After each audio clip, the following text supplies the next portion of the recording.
everyone, hello everyone. Today 60, it's right there on top of my screen. Day 60 of Naruto this. I'm just gonna crack straight on into it. My voice is still a little bit raw. I feel still a little bit raw. I'll be able to use it. I'd love to be able to use it as an excuse to not go into it tomorrow, but alas, I'm not that sick. If anything, it just means I'm working from home, which I don't like doing anyway.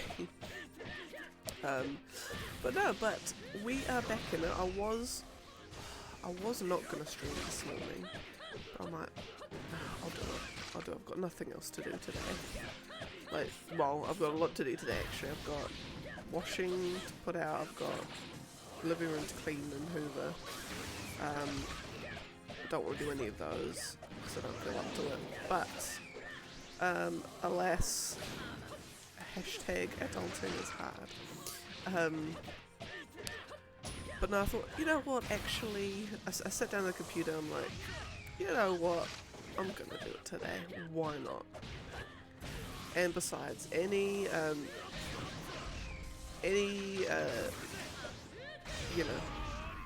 opportunities to get that number down, I'll take them. I've gotta take them as they come.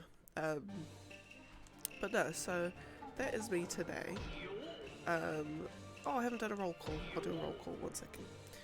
So we have in here a lovely, in my Lord of the Rings bowl, actually mine's the boys, lovely raspberry, not frozen yogurt, raspberry Greek yogurt with strawberries and blueberries.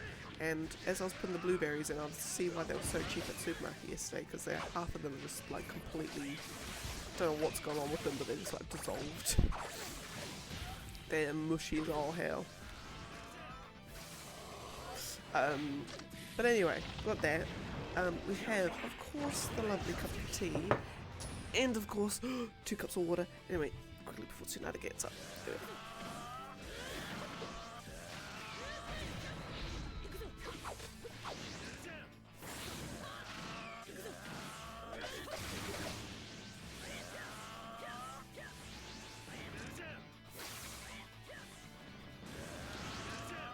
Come on, there we go, lovely. What am I doing? Right, what am I having first? Have my yogurt first. My breakfast this morning. Because I woke up approximately, what time is it? 10:10. 15 minutes ago. Did I wake up 15 minutes ago? No, 20 minutes ago. Well, actually, no, I lie. I technically woke up an hour ago. No, 50 minutes ago.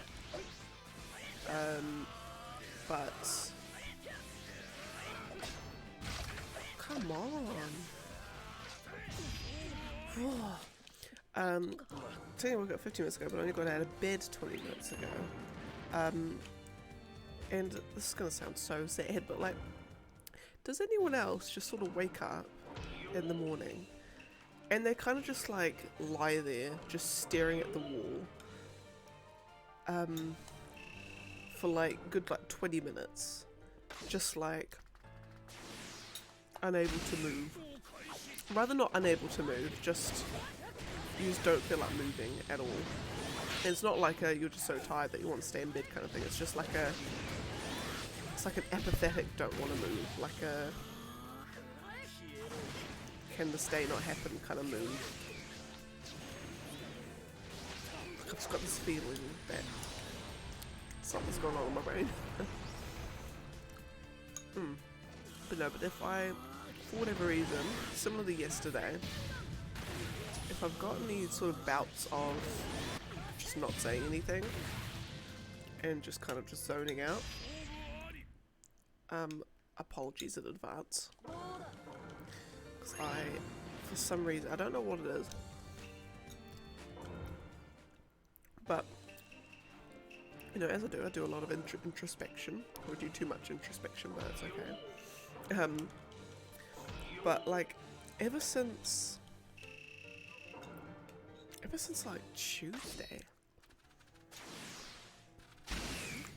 I've just been feeling so apathetic about things.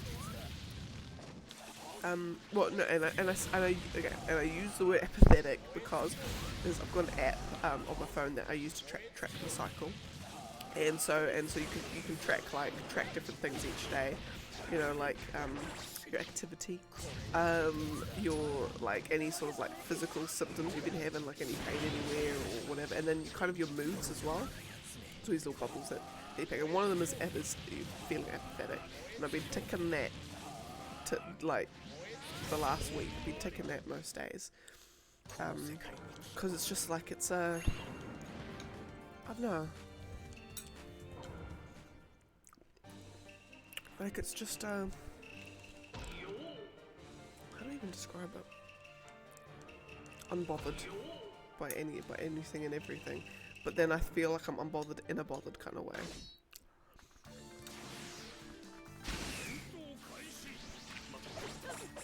Like, I don't know. Like, it could just be work blues. Like, I don't want to go back to work. I really don't want to go back to work. But no, I just feel it's like something else. It's something more. Like yesterday, I was just like, I just did not feel like doing anything. Like anything at all. Ended up having like a 3-hour nap in the afternoon. Like 3 till 6. And I wasn't even tired. It was just, I was just so like, I wasn't even like mentally drained. It just, yeah, I don't know. I don't know what's going on with me at the moment.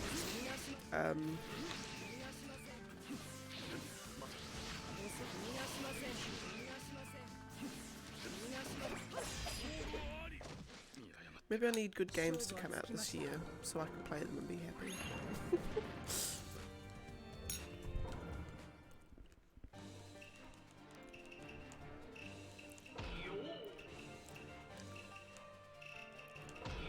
But then I'm using games as a form of escapism, and that's a problem in and of itself, I think.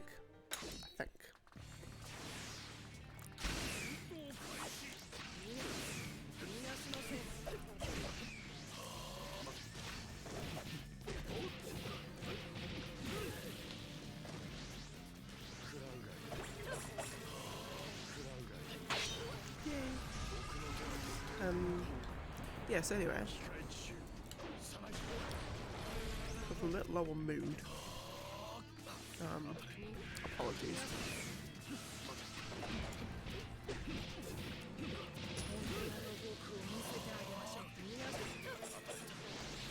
I don't know, I was thinking, is it because I can't hang out with the boys much this weekend? But I'm like, no, because even like on Wednesday and Thursday and Tuesday when I was hanging out with the boy, still felt the same. Oh, come on. It's stupid how the computer knows just the perfect time, like the perfect instance to let off the ultimate that gives me literally there's nothing I can do to dodge it. There's no button input I can do to dodge that or block that attack.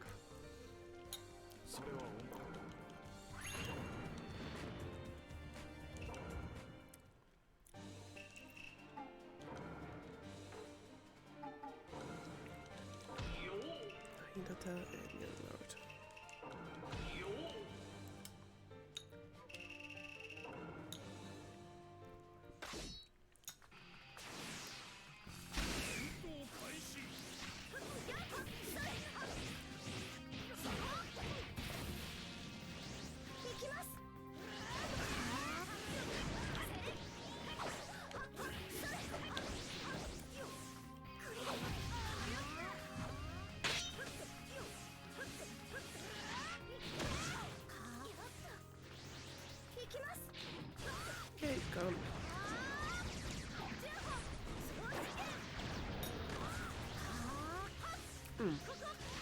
So my goal today is I'm not particularly bothered about how many fights I get done today,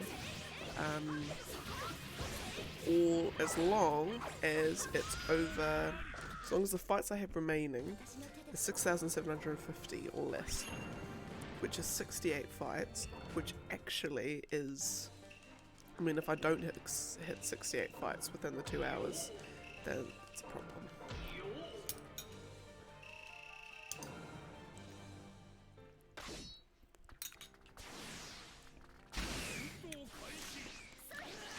Well, not that we have a problem.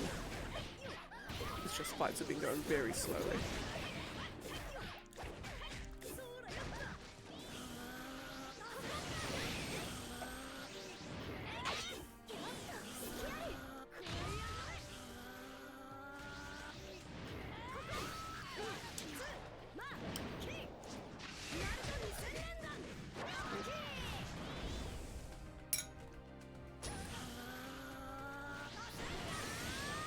I'm also actually quite what's the word? I'm a bit worried for tomorrow morning because I've got to get up at the absolute latest at. Actually no, because I'll park up at work. So what time do I have to get up by? Absolute latest 6:30 at the absolute latest. Get up at like 9:30 the last few days. So I've got to make sure I go to bed early today. Better be like asleep by like 10:30. 10:30? Yeah. It's gonna be a mish.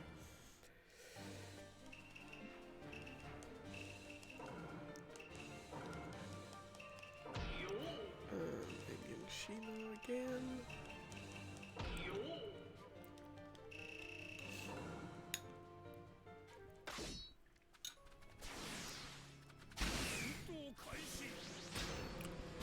Like, there was a job where I could get up whenever I wanted,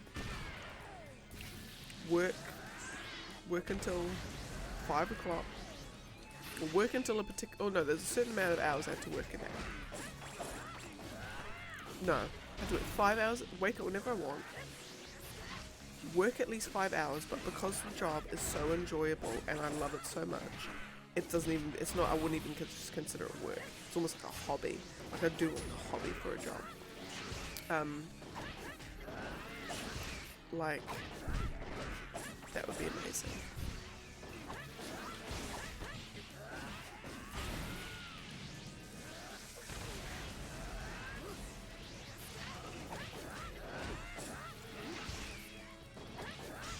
Like, if my job, yeah, my ideal day, if I could wake up at whatever time I wanted, because let's just say I'll definitely have woken up by 10 o'clock at the absolute latest. So then I just, whatever, jump onto my computer. Someone has sent me pictures of their entire Magic the Gathering collection. And sent me pictures in the sense like, they've given me actually no, not even that. Someone sends, no, I'm just trying to think how to do it. Basically, their whole Magic the Gathering card collection, I digitized it on an Excel spreadsheet. Like every possible detail you could want is on there. Like, and so somehow I'm able to get a list of all of their Magic cards or whatever. That would be the single greatest, and I just sit there for like 5 hours just typing in stuff. And I'm getting paid by the hour to do it as well. Maybe I do it for, no, have to be for like a professional company. Otherwise people are not going to pay me by the hour. It'll have to be for like a professional company. And I would just absolutely love it. I would love it so much. Like, I know that some people say that data entry isn't exactly the most exciting job, but I'm like, at this, to be honest, the more I think about, you know, the kinds of work that I like, honestly, you give me data entry any day, I will be so happy. I will be so incredibly happy.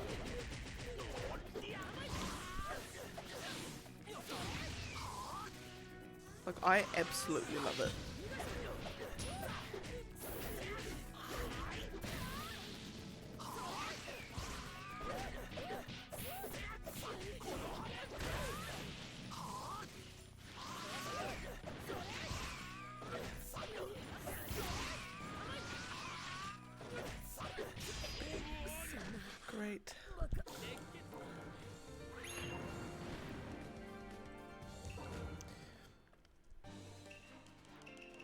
yeah, so that would be my ideal job. I do that, do 5 hours of that, have dinner, play games for the rest of the evening.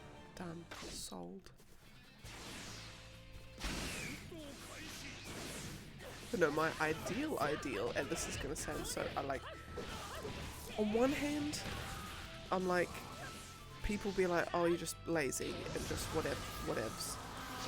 And I'm feeling like, no, in this hashtag capitalist society, it is. But, right. But what? But no, I would genuinely be happy doing it. If I didn't have a job as such, in the sense that I wasn't on someone's payroll, and instead I was, I was doing, I wouldn't say I would do Twitch for a living as such, or definitely wouldn't be making enough to live off of. Definitely not. I mean, I don't expect to be able to live off this ever, but I earned enough to chip in somewhat, maybe just to buy the food or something. But then my day was, I wake up, before the boy wakes up, I have, or maybe not even that, boy goes to work, I wake up, let's just say 8:30 at the absolute latest. I wake up, I go and make myself some breakfast, or will I have made, will I have made breakfast the night before? No, I'll make breakfast. Have breakfast. I then tidy the bedroom, clean the bathroom, clean the kitchen, clean the living room, clean everywhere, hoover everywhere, dust everywhere. Done. I then, so I've got this thing called like a life admin folder where basically I track all the bills that need to be paid, all the appointments that need to be booked, all the regos and licenses and everything that needs to be renewed, all of that sort of stuff, like anything to do with any kind of, I say administration work, but all of that sort of stuff, like sort of the life things that you need to do. Have them all tracked in this folder. So I go through that. Is there anything that needs to be done today or this week? And if so, then I do that. I still need maintenance jobs because I've taught myself how to do like maintenance jobs as well. So I can do all that. So I do that. Then I spend a couple of hours doing my cross-stitching work. Because I would, as a sort of a really, what's the word? It wouldn't be as full on as an Etsy store, but I would kind of, oh my goodness, Hinata, can you stop?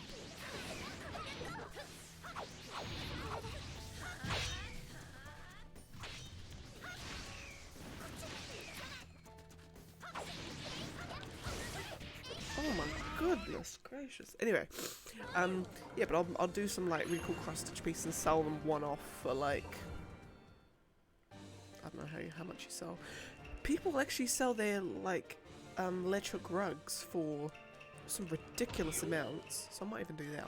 I'll be doing electric rugs instead. Sell them for like $600 apart for that. I'll do that. I'll do my streams.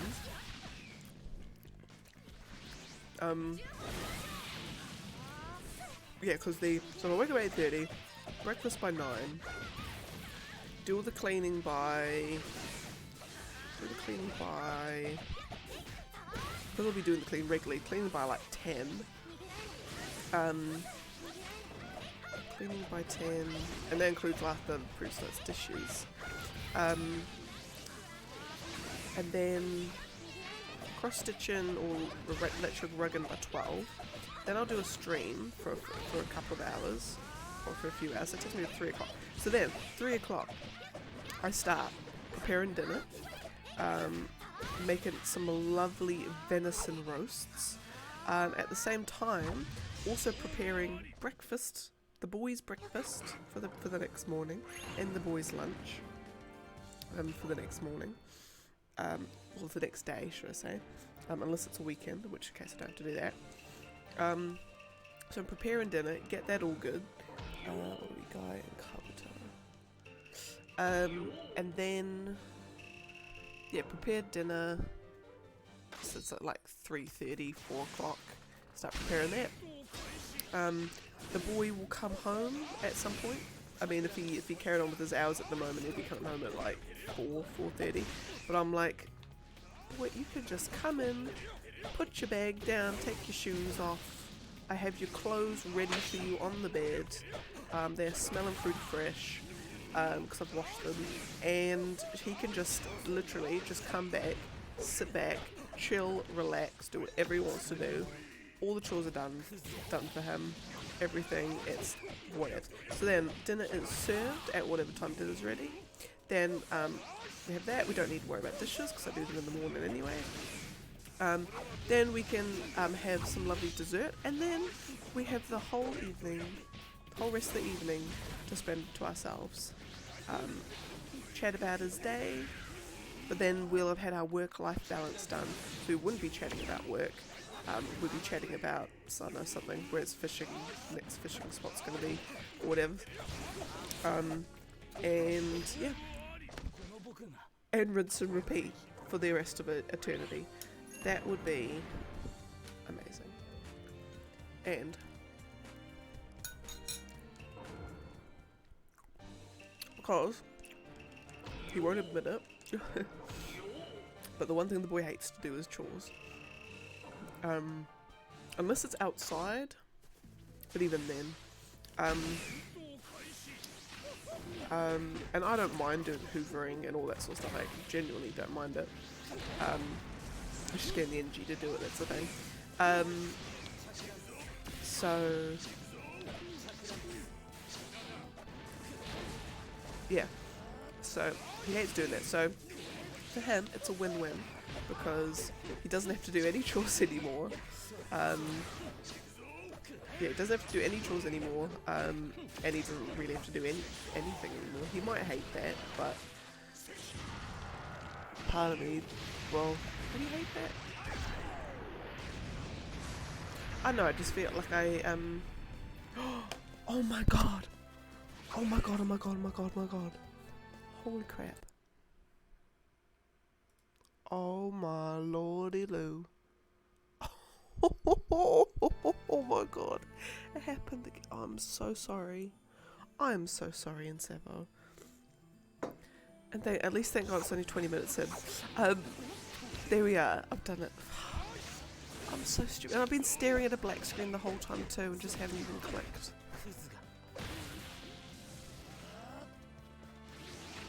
Oh my lord.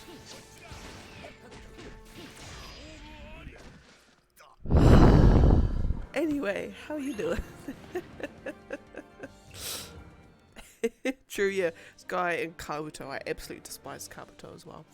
So, yeah, thank you. Oh dear. Oh dear, dear me.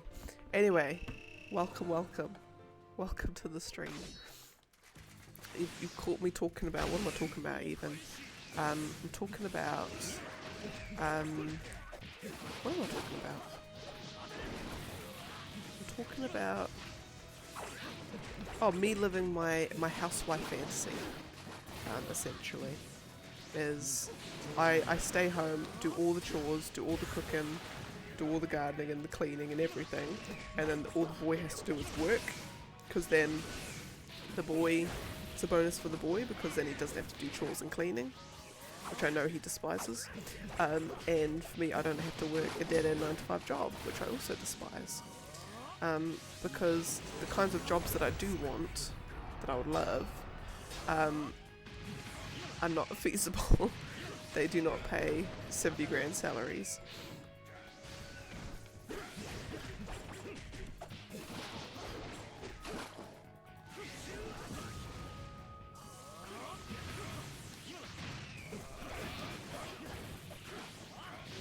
Okay, what I might actually do is I need to write myself a pre-stream checklist. Have I changed the stream details from the last one? Check. Have I got my correct game up the top? Check. What if I'm doing Naruto, have I enabled, have I turned on the day and the fights remaining? Check. And lastly, have I made sure that people can actually see the stream? Check. I'll do all that. I might actually, yeah, that'll actually help.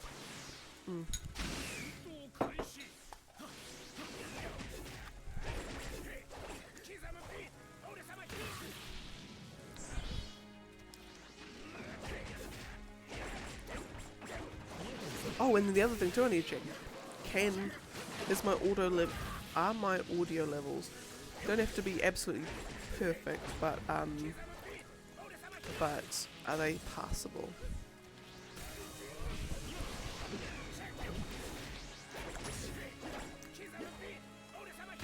There we are.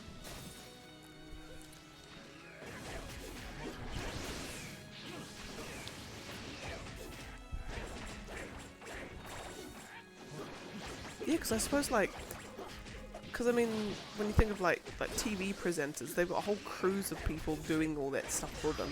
They've got the audio department making sure they've got the camera guy making sure the lens cap is off the camera, all of that sort of thing. The guys in front, the presenters in front of the screen don't have to worry about all that. But then when you're streaming, you do have to worry about. You are the sound and the audio and visual.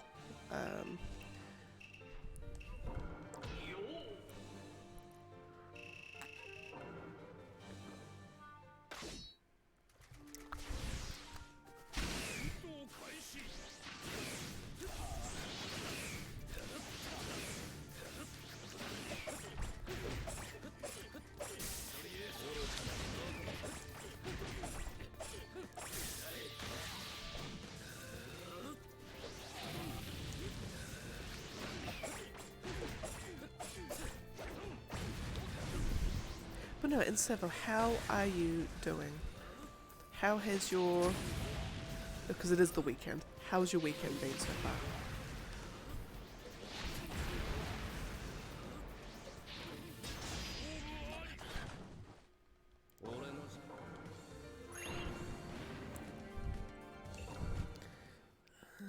Bit of sage mode.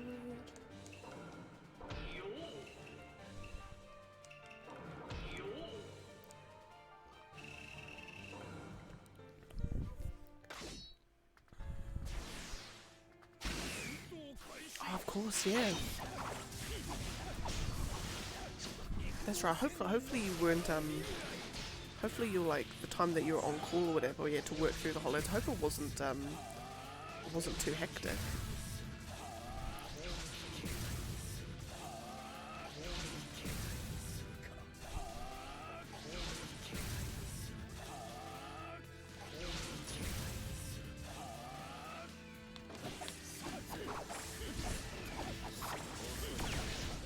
Oh, that's all good. That's good then. Yeah, because I was on call every day up until, well, every non-stat holiday up until Thursday. Thursday and Friday just gone with like the only 2 days that I wasn't. And I was like, I was just waiting for one of our clients to be like, emergency, everything's on fire, we need you to help fix everything right now. And I was so scared that it would be something that I wouldn't know how to help them with. And then I'd feel like an absolute failure. Because it's always, when it comes to me, whenever someone's away at work or on my team, I always get those sorts of stuff. And I was just waiting for it. But luckily, I didn't. I think the only ticket I got at all was on the last day, on the Wednesday. There was someone's timesheeting. They couldn't export some stuff from timesheeting, and it was an app that one of my other teammates had built. And in my head, I was like, well, my boss did say if it's not urgent, then I don't need to worry about it. It can wait till the office is back open, which was in the next day. So I messaged her back, and I'm like, is this not a problem? Is this urgent? If it is, then we can get on it straight away. Please say it's not. But if it isn't, then one of the team can be on it tomorrow. And she's like, oh no, that's not urgent. I'm like, great, done. Okay, bye. Laters. Close the laptop. I'm gonna enjoy the rest of my day.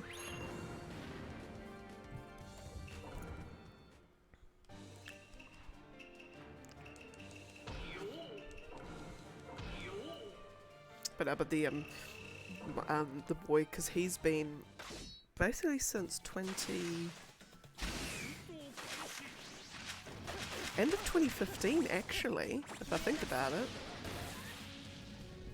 Unless he's fibbing to me, but no, since shit, so he's been almost working for ages.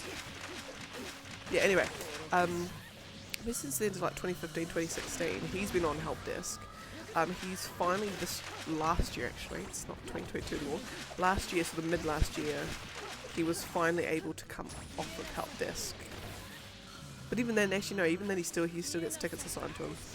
But I suppose he's not on help desk as such, but he's like, it was the most freeing experience for him. Like he's always wanted to go into some sort of like infrastructure engineer kind of job, doing a bit more like, just loves doing project work. He's never been able to do that. Like he's more than like, he's had the skills to do it. Like he's had more skills than the people doing it at the moment, but he's just never been in a role where he could. But now that he is, he's absolutely thriving. And me, I'm still on help desk, unfortunately. Although I've only been technically on a help desk role for like 2 years. Well, no, it's not even a help desk role. It's a consultant role, but we do have a kind of portal that SLA clients can put support requests in. So I suppose not a help desk as such, but I'm in charge of making sure that system is perfect.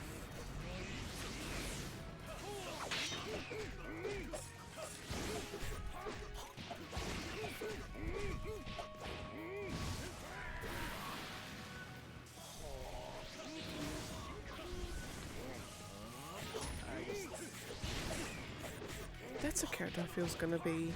Kimimaro is going to be a character that I don't feel I've done many fights with him at all, and he's going to be one of those people that's just going to be Kimimaro fight after Kimimaro fight at the end. Because it's just...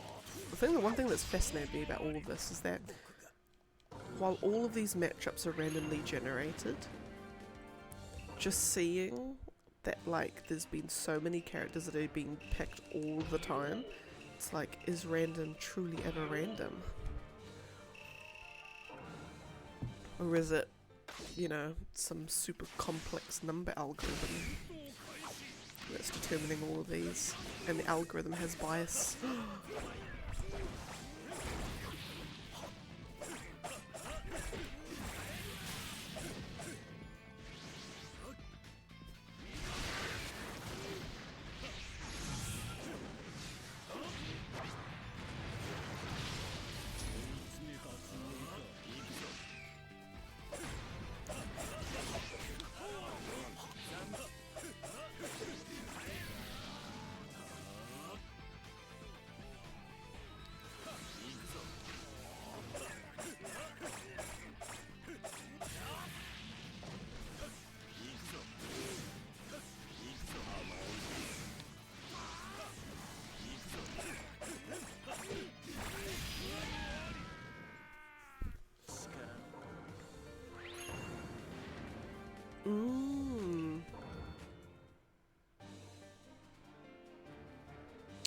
I can feel that. I can dig that. Yeah, because it does feel like there's characters that are introduced for like 3 episodes and that's it, gone, never seen of again, never mentioned again even. Yeah, is it? I wonder if it's a... Because it's the same with all like shonen anime, isn't it? Like there are just so many characters. How could you possibly remember them all? Like so many. Like in fact of any of them, I'd say Naruto probably has been by far the easiest one. I remember the names of the Naruto characters easier. When I try and think of like Bleach characters, I can think of some, but they've got them all like... I don't know, I have a hard time remembering all their names. But yeah, I see what you mean. I still think... excuse me. Still think, like, even if Naruto, even if, like, all that Naruto's ever been is purely just that tuning tournament, that tuning exams arc. If that was all Naruto ever was just that, perfect. 10 out of 10. Amazing. Best thing ever put on a screen ever in the history of ever. Just god tier.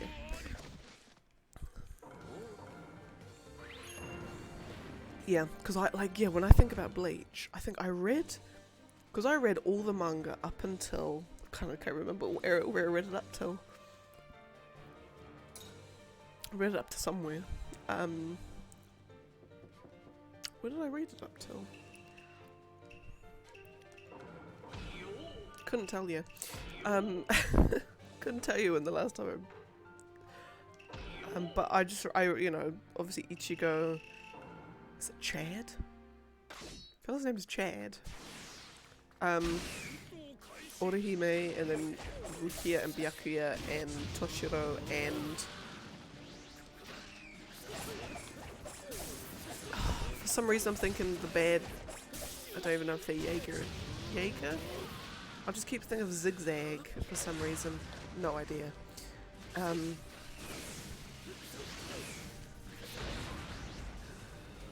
Yeah, I think I got into Bleach because I'm like, oh, those Bankai look pretty sick. And then so then I just remember that like Captain Byakuya's one was Simbun Sakura, was that one, and then Toshiro had the Ice Dragon one. I can't remember what that's called. I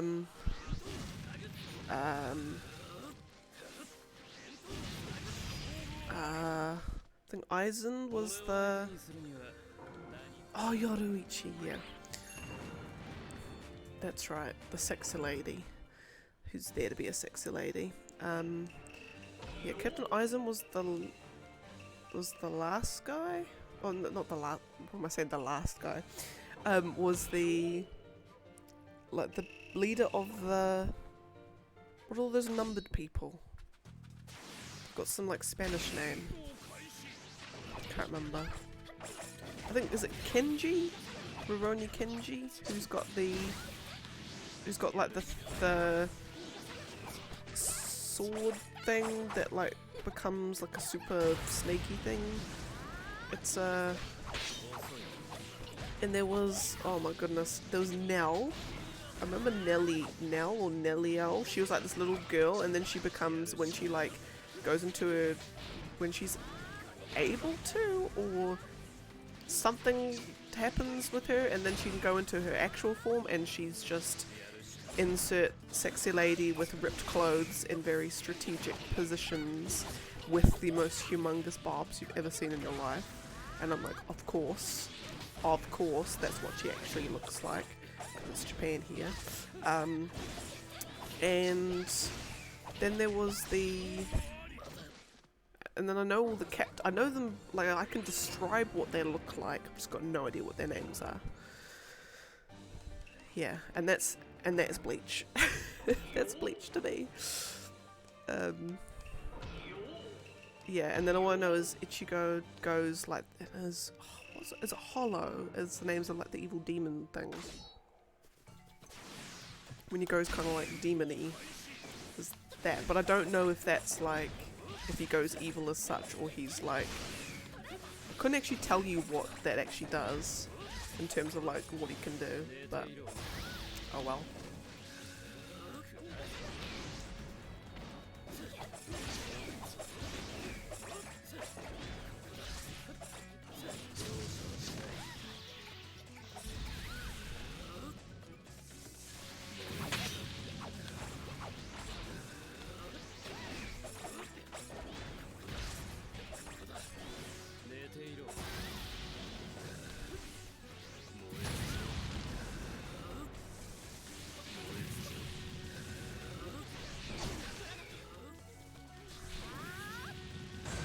Yeah, and then because what's the other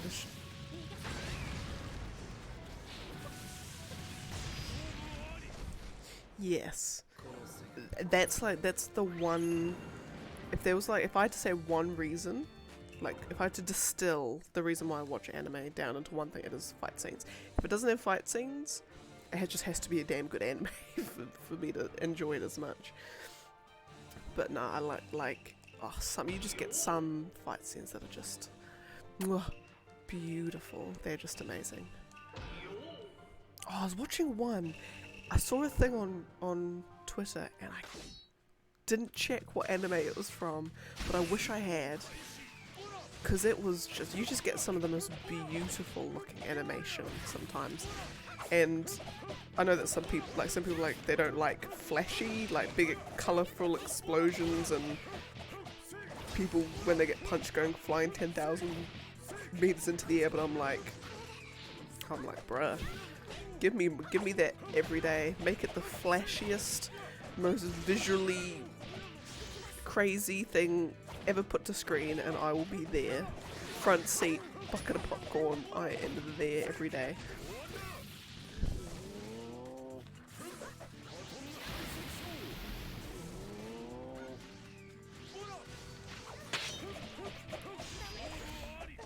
Yeah, I love the characters I like are the characters who are just very like they're very first characterized as like being just really just sort of weird or, you know, happy-go-lucky, don't really take anything seriously, just kind of just like, whoa, hey guys, let's go have fun today. But then there'll always be a bit where they suddenly go like, boom, I'm now serious, and they are just like absolute beasts when it comes to like actual fighting. They can just like one-man army everything, and I love that.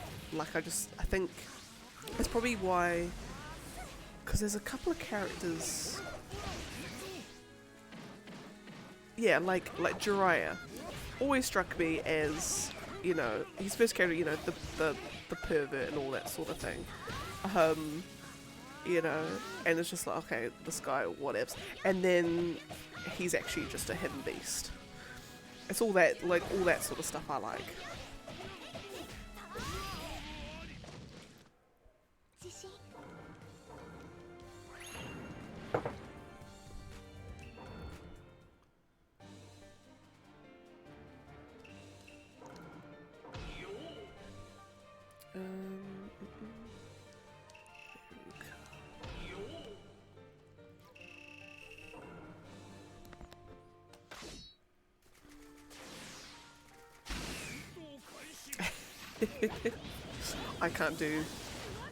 I can't even remember the last time I watched an English dubbed anime.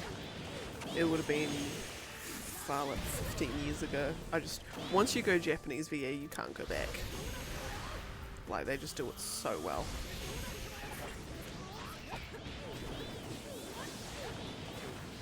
Like, sometimes even in games, there's actually been quite a few games that when given the option to do a Japanese VA, I'll do that. In fact, I think I did it... What was the last game I did it with? Was it Scarlet Nexus or something? Or something like that. Where I'm just like, they're going to absolutely butcher the names, the pronunciation of the names. So I'm going to do Japanese VA, and I was not disappointed.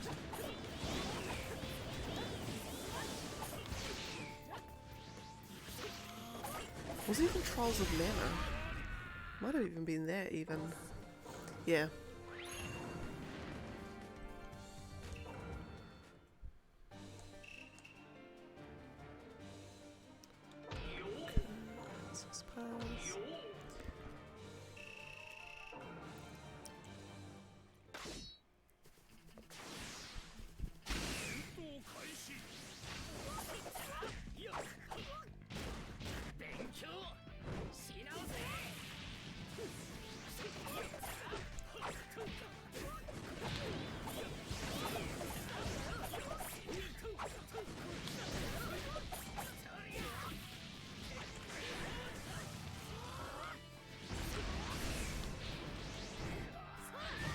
Oh yeah, got him.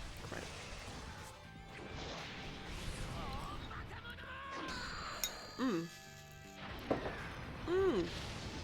Oh my goodness. Exactly. Exactly that. Yeah, exactly. And like, I mean, we've, cause my mum needs subtitles when we're watching things, so I'm used to subtitles. Sometimes I actually prefer subtitles of things than other stuff. So yeah, no, and exactly that. It's because I've always, I mean, I've dove in and out of trying to learn Japanese. I've just never fully applied myself to it. But like, you pick up little bits here and there, little phrases, little words. You just pick it up easier. As well, listening to the Japanese VA. No, and also, and you are right. It's a, you know, it's a part of the Japanese culture. Experience it the way it was meant to be experienced.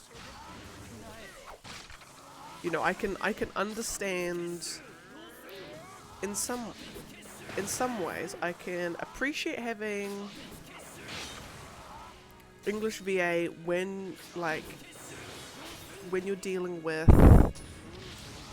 when you're trying to get, like, say kids, when you're trying to get like young people into anime. I think having the English VA is more accessible to them.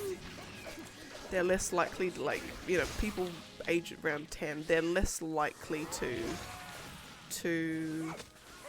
be able to, they're going to want to listen to something in English, and it's going to be harder for them to read. So that's fine. But then every good anime fan will know, you start with the English VA, and then that's sort of how you get into it. Okay, right, I'm now a fan, I'll now switch it to Japanese. It's sort of I can appreciate the English VA when you're dealing with like kids who you're like, I want you to be into Naruto, watch it in English until you get to age 12, and then boom, we're switching it to Japanese.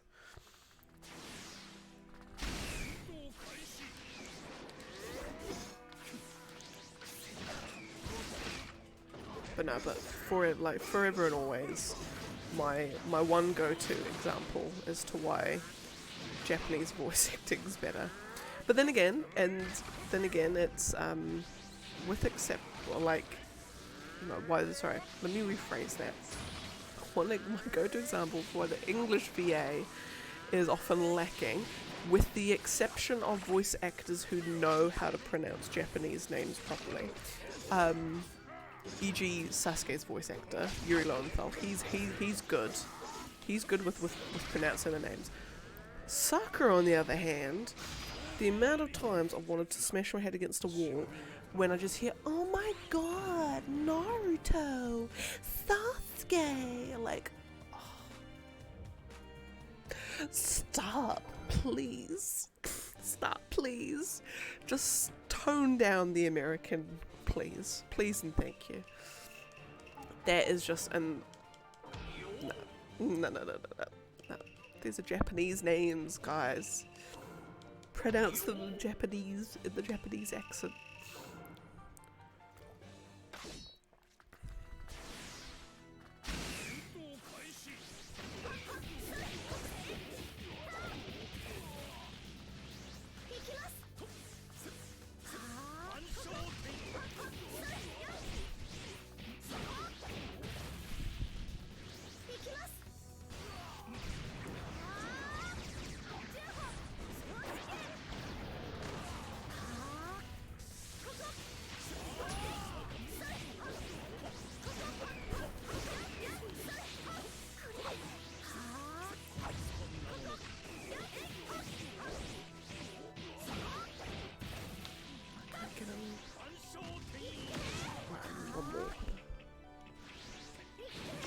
Lovely. Oh, fair. Yeah, no, I would agree with you on that one. True, like, you wouldn't watch a K-drama. Oh, that's the thing that bugs me. Like, when you're watching on Netflix, where they have like the international things, like you've got all the French shows, or the German, or the Spanish, or the South Korean dramas, and they dub it over in the English. I don't know how people watch those. I genuinely don't. I'm like, just like, put it on like with subtitles. it's just, you just lose so much. Like, you genuinely lose so much. And it is a way of respecting it. You know, it's just a basic, you know, if people who are like, oh no, I can't, you know, people who are like, oh no, I can't watch something in another language, it has to be in English for me to enjoy it. I'm like, really? Okay. That says something about you, I'm sure, but okay.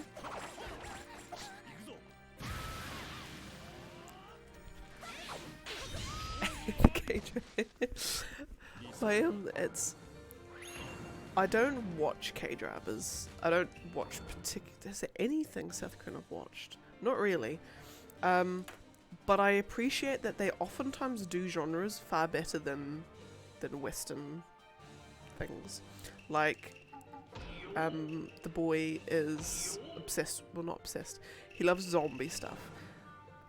Even just looking at the snippets of the zombie stuff that he's been, like the Korean zombie shows, and even just hearing him talk about it, like, they do it way better than Western stuff. Like, they do zombies good, they do it well. The same with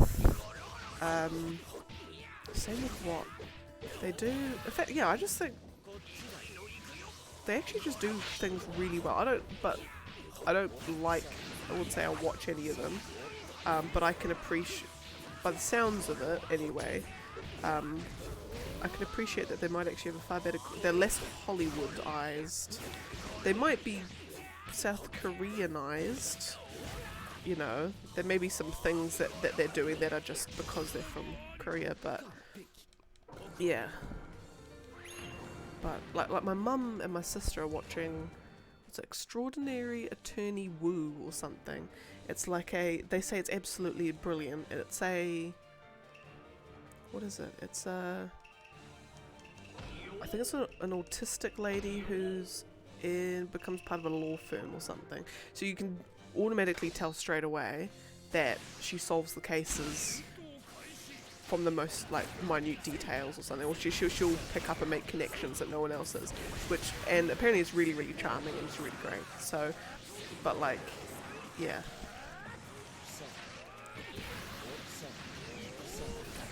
And then my older sister watches the romance stuff. She's like obsessed. Yeah, I've heard some not horror stories, but I didn't have to sit in a room. I actually genuinely enjoyed listening to it. But there was a friend of a friend, who is like one of those obsessed K-drama stuff. Obsessed with K-pop, like one of those like crazy obsessed people. And she was just explaining how the industry worked, and it was like for better or for like, some of it sounded great and others sounded like, oh my god, like that sounds like an absolute just like a cult, like a prison camp, with the stuff that you had to do. But it's the obsession with the looks and the fashion and that sort of thing. But you know, but the K-pop music videos I've seen, like, they've got more production quality in the first 10 seconds than like most of your music videos in America and the West have in the whole thing. They just look so expensive.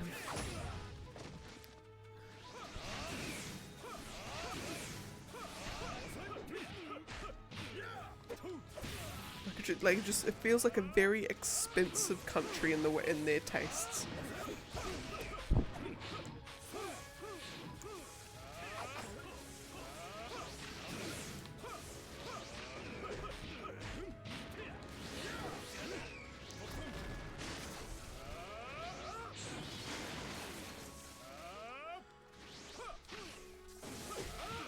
Yeah, it'll be all the people behind the scenes, the people who come up with, right, this is what the music video is going to have in it, and the editors and the lighting specialists and just all of that. It's all of those technical people.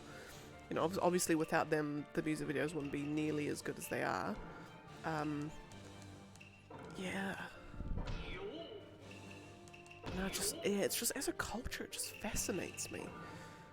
It's just like, maybe it's just when you can contrast it with its northerly neighbour. Just as literally you could not get more opposite.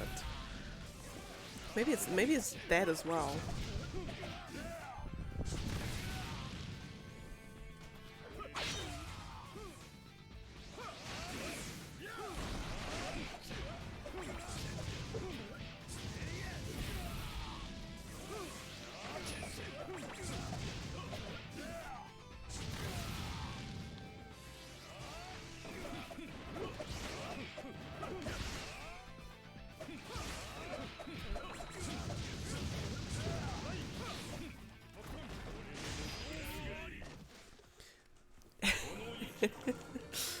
Yeah, no, they were, oh, what was this girl saying? She was something like, if you wanted to be a K-pop star, you basically got, it's like a boot camp in a sense.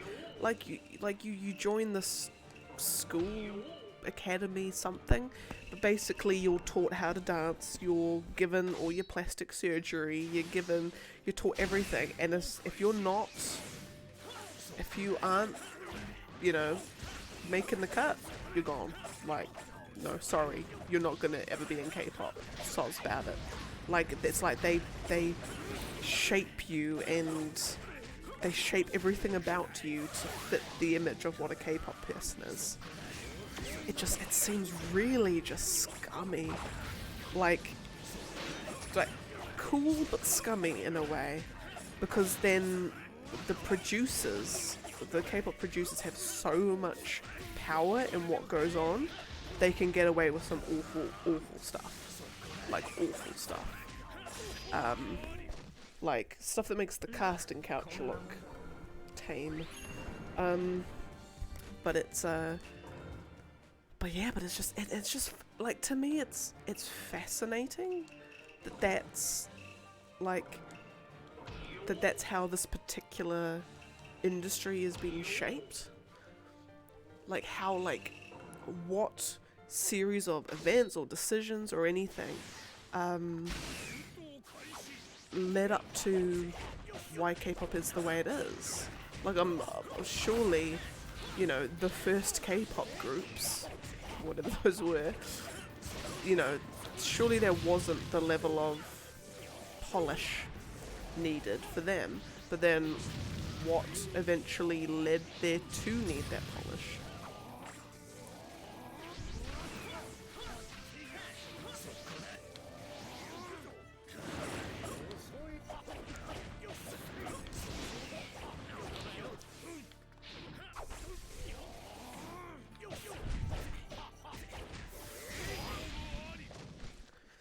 Yes. Yeah. Yeah, exactly. If you're knowingly going into something, if you know what you're getting into, when you do it, like everything's as transparent can be, then yeah, you can't. It's like you can't. I don't want to say you can't complain, but like you kind of, you know, you had a chance to get out, sort of thing. But yeah, but maybe it's just the promise of fame and fortune, or just, you know, just, oh my god, I'm a K-pop star. Like, even maybe that in itself is just the reward for everything.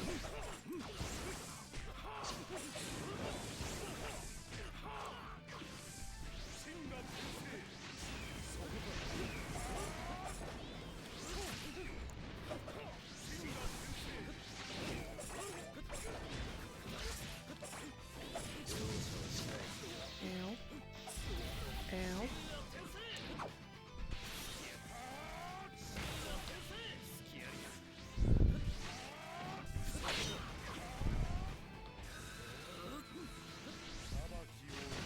Oh, for sure.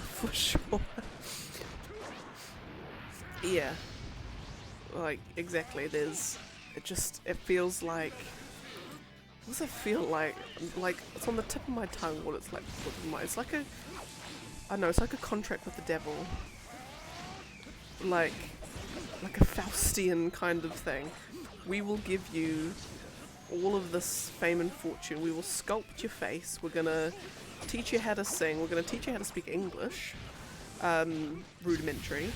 We're gonna teach you how to sing. We're gonna teach you how to dance. We're gonna teach you how to rap. You're gonna be a superstar. But, you know, but your soul is ours. Your soul is ours. You're a mere puppet on a string to us. Yeah, so he actually would be if the I'm sure there'll be some Korean drama somewhere that's got the devil in it, and he will be hot AF. His face will be blemish free. And I've always, and this is a complete aside, but I have this thing, I have this, I guess, theory, if you could call it that. I always have a thing, if the devil, like, you know, as he's known, is real, you know, and he can appear in the flesh, I have this, like, this theory, if you will, that when he appears to you, or when it appears to you, should I say, he appears to he looks different to everyone, because he will be the most attractive person you will have ever laid your eyes upon, ever. And obviously that will look like different things to different people. In, like, as the ultimate way to woo you in, to seduce you in a sense, is, you know, you're more likely to go with the devil if it's the hottest woman or man you've ever seen in your whole life, rather than some, like, creepy looking devil dude. That's always my theory. So, yeah. So I'm sure to a lot of K-pop stans, he will appear like, is it Jimin? Is Jimin one of the guys on BTS? Or something? He'll just appear like a K-pop star. To all of those 13-year-old girls.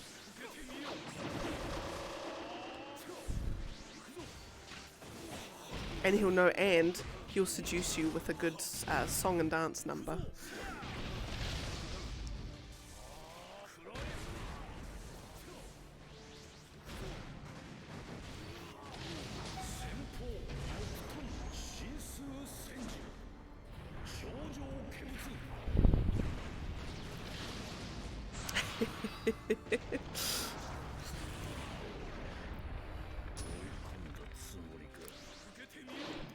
I think who liked BTS? I'm just trying to think. There's someone I knew that liked BTS, but yeah, no, it seems to be like all the BTS fans are just they're the ones that just can't, like, it's all consuming their love for BTS. Like, if you're a BTS, is it stan? Then you, like, your sole duty in life, your God-given duty, is to make sure that everyone knows you're a BTS stan, and preach the gospel of BTS. It's like their divine duty. It's like BTS puts in their songs as, like, subliminal messaging that, like, says, you know, preach the word of us, sort of thing. And all these people that listen to it, they're getting indoctrinated.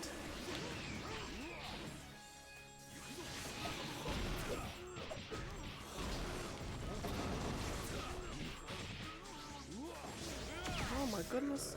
Stop.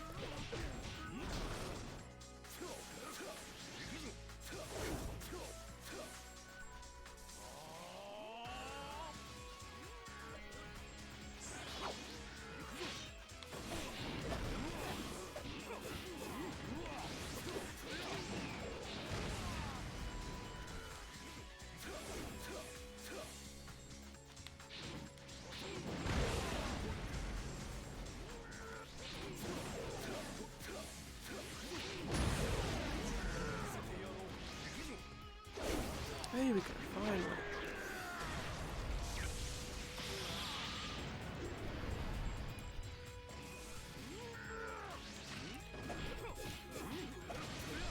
Yeah, but then, like, because then part of me is like, how are these people so obsessed with BTS? But then I remembered, that's right, I was on Tumblr at one point, and oh no, I can fully understand why these people are so obsessed, because it's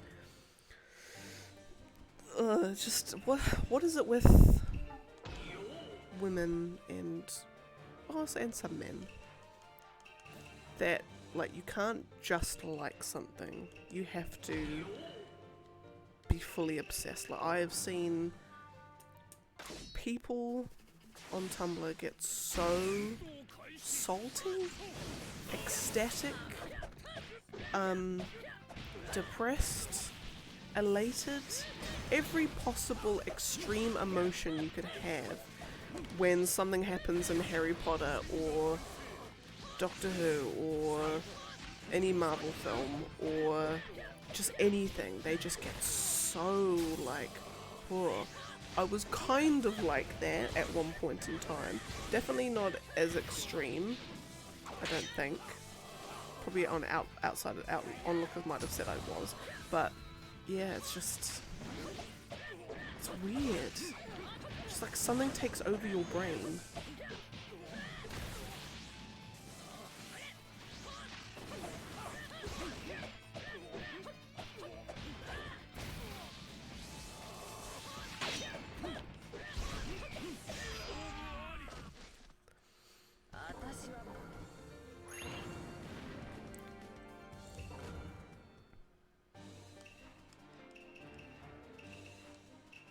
Yeah, exactly. Like when someone said, what's it? There was a whole raft of something like, I'm pretty sure it was like a number of years ago. I think when BTS was at the height of their powers, wasn't there something ridiculous like people were getting death threats for just not liking BTS as such, or just saying, oh, they're alright, and that was like, there was death threats going to be. I'm like, well, what are you guys on? Like, what has happened?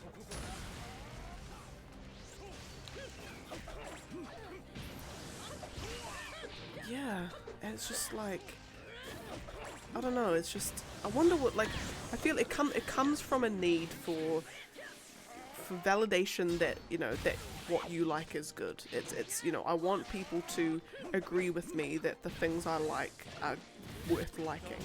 I feel like it comes from that kind of place. Because everyone wants to feel like, you know, validated and part of a community in some way. But no, it's just, yeah, it's when it goes to the sense that any dissenting opinion is just met with vitriol and just insane reactions. It's like, okay, guys, like, stop, please. Taking this way too far, go seek help.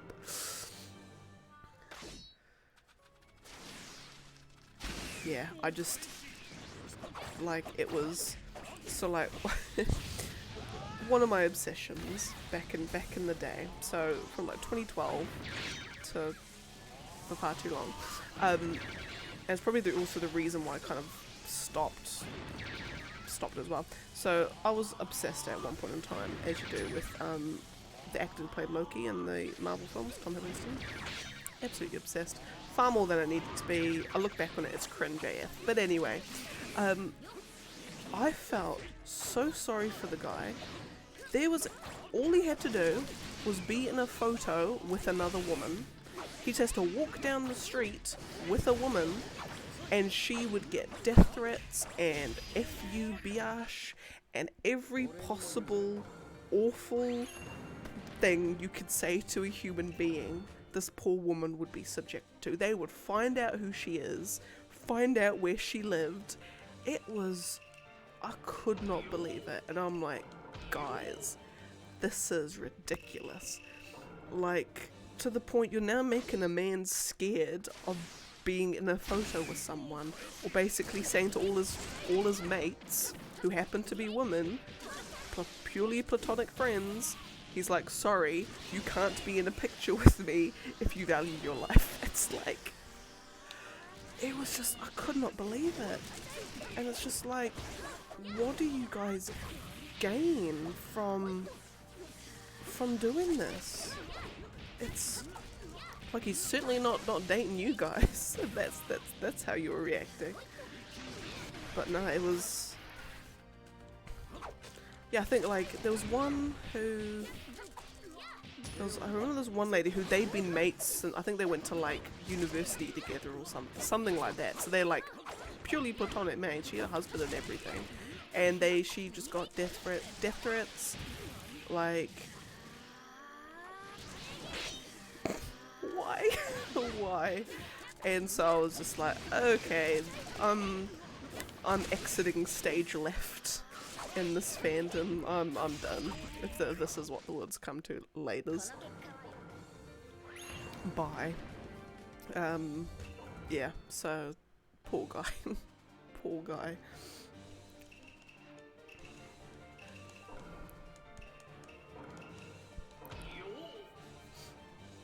Yeah, just like guys, like, look at yourselves.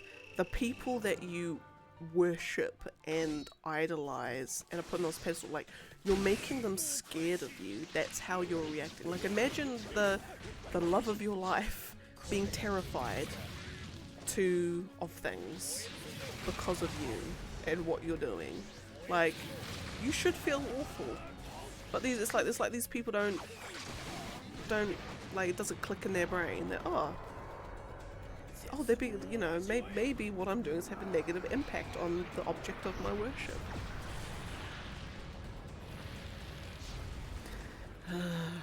It is a crazy world.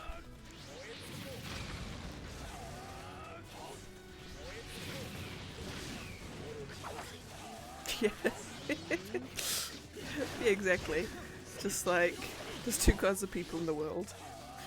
People who obsess over, you know, the guy in front of the camera, and people like the true heroes, the video editors, and the people who put all that work in behind the scenes. Like, you know, you're one of two camps.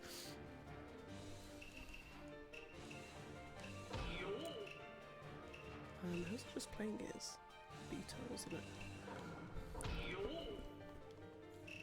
But I think, what do I think? I mean, this stuff, I suppose, the kind of crazies, that they've been there since time immemorial. Like, I'm guessing back when, was it the Beatles or something? Beatlemania? I'm sure like a similar thing was going on there, but so it'll be there, and it will always be there. Yeah, but I suppose all we can do, I guess, is just to not entertain it, not feed into it, I guess.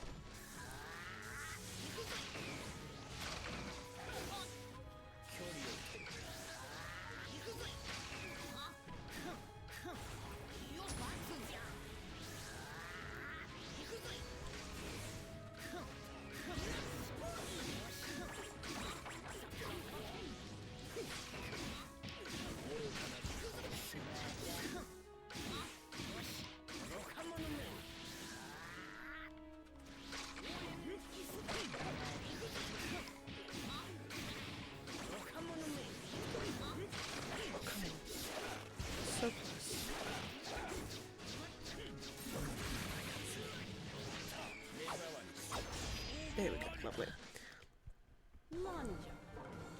Yeah, like, part of me's like, are they just spending millions upon millions of dollars with all this production value? But I'm thinking like, or are they not spending millions of dollars? Like, they've worked out some way of making it actually relatively cheap, or relatively something to make these music videos and these songs look amazing.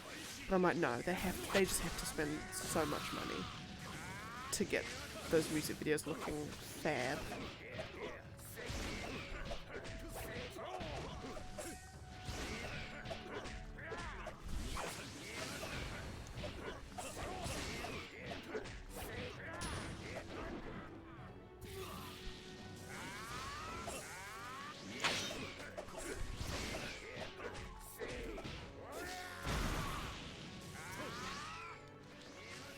And even the concerts as well.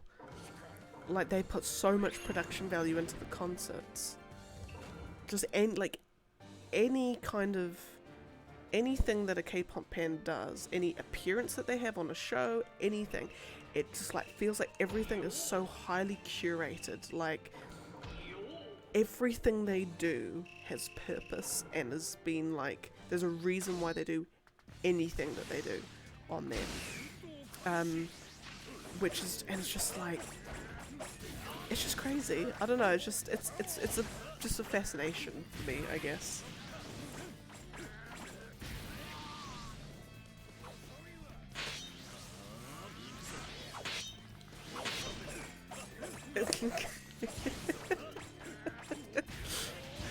Oh my goodness, you're describing like 1,000 different songs right there with that. No, but you're not wrong. Not wrong at all.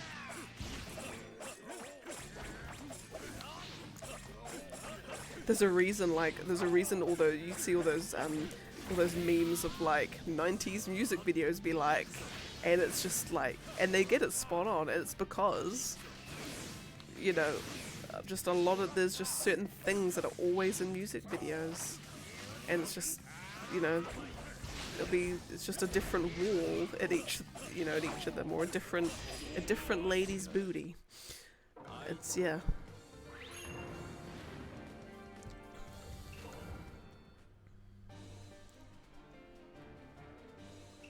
But then the thing also that I've noticed, and I could be like just completely out of the loop on this one anyway, but is in recent years, at the start of a music video, they'll say who the music video was directed by.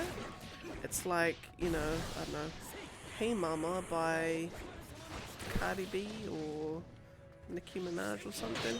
All I know is there's a music video of a guy driving like a cartoon one, of like a guy driving a motorcycle. Maybe it's a lyric video. Anyway, some music videos that, you know, it's like song directed by, or music video by DJ MB or something, I don't know. But it's like they put such, like, there's now just an emphasis on who directed the video now. It's like they treat them as films. They're still nowhere near as good as the K-pop ones though, in terms of production quality, but it's like the music video is now such a big thing.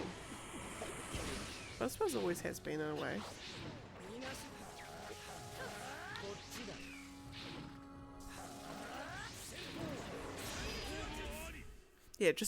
Just in case when you buy their album and you put their album in, you stick their little CD in the slot, and then they just have to tell you the name, just in case you forgot whose album that you bought,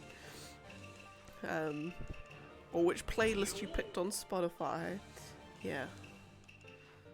Nah, it'll be because they're like, right guys, we need an intro to the song, and they're like, and then they'll be in the recording studio, I don't know, like, trying to rack my brains for an intro. I'll just say my name. I know that, at least.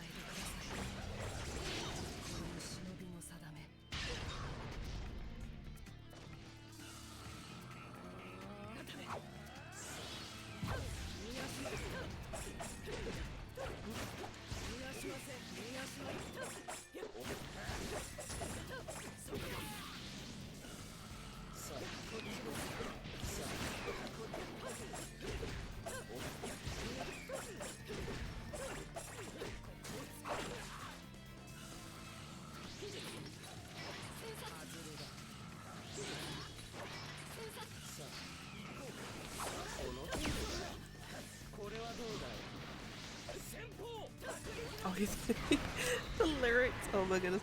I mean, there'd be like some songs, because someone at work plays like the radio station that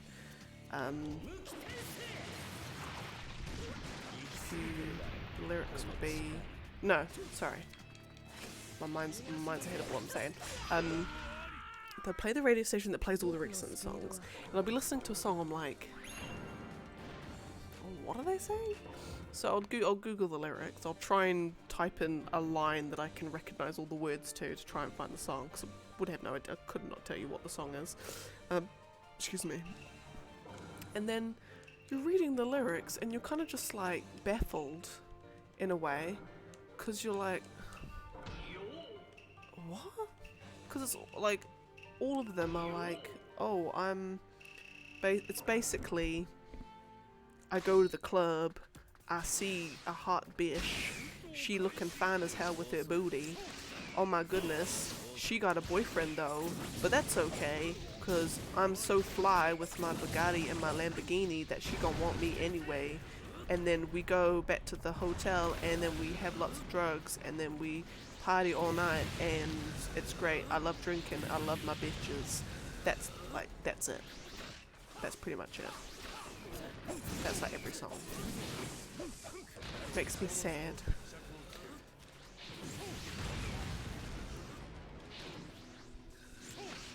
Oh, and then they'll always have to have a line somewhere in the song in that, like, they'll say, oh, cause I'm Pitbull, or I'm Jason Derulo, or I'm Lil whatever, Lil insert whatevs.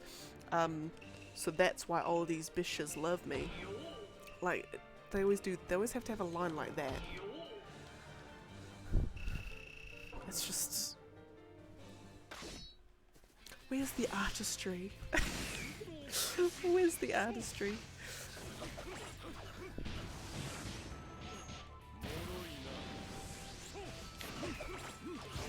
But then you also remember, too, that a lot of the people now, oh, I suppose it's probably actually the same, it's actually probably true always, but like what songs are written by the artist and what songs are written by a songwriter. Like, a lot of songs are not actually written by the person who's singing it. And like, I feel like they need to have a disclaimer.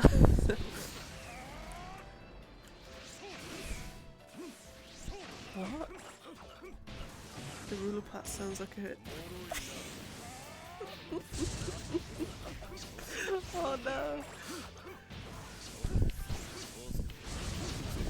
Oh my god, really? Oh, that's fantastic. I love that.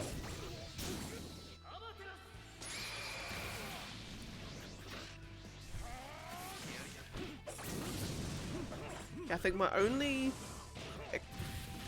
exposure, if you can even call it that, to Jason Derulo was there was one song, couldn't even tell you what it's called, but the music, I think I was at uni, and because the dorm that I was in, two of my mates from school were there, so we would just be, would chat as you do, but they would always watch this Jason Derulo music video, and it was just him lying obviously naked but strategically covered with a quilt or a sheet or something, and they were just like, "There's the hottest thing I've ever seen in my life, oh my god," and they were just thirsting like all hell, and I'm just sitting there like,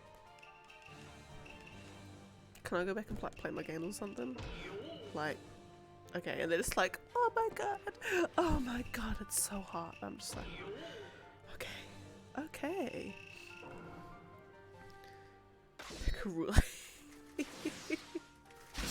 Oh, that's fabulous. That is great. I'm gonna remember that now. Every time, whenever we go by toilet paper, I'm just gonna.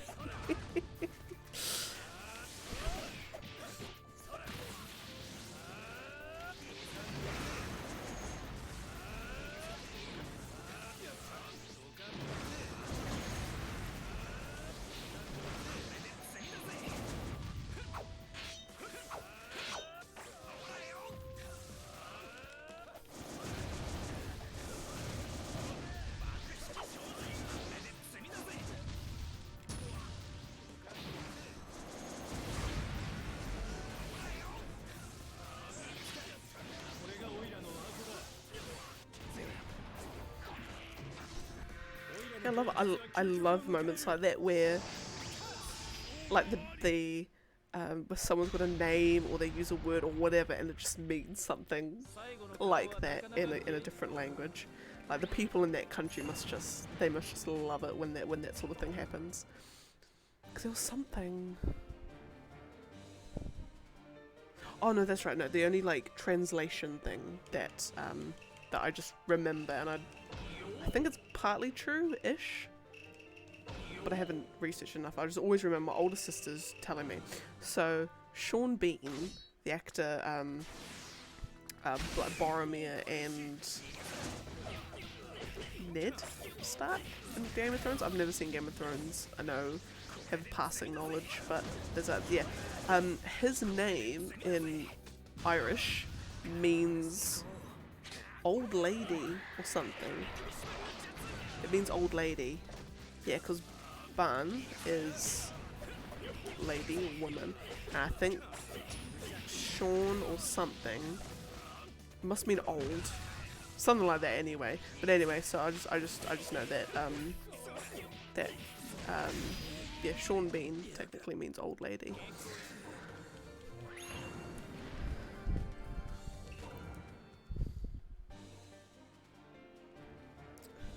Chunchi and Kisame.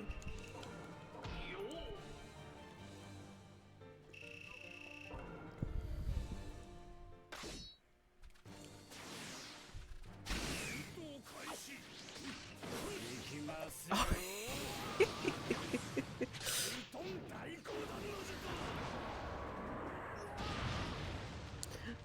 Oh, bless.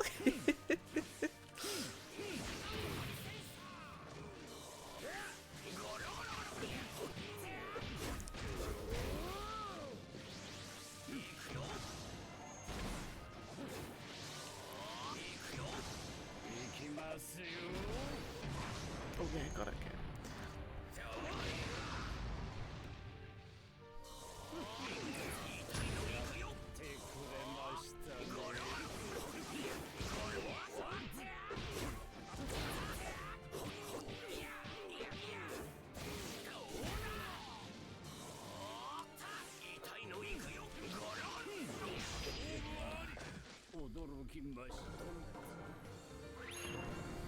Oh yes, yeah, Free Willy, yeah.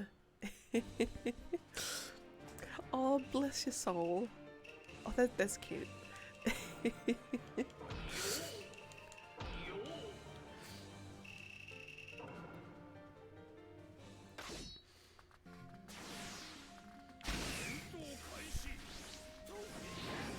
And then they tell you English mates, they're like, excuse me, what?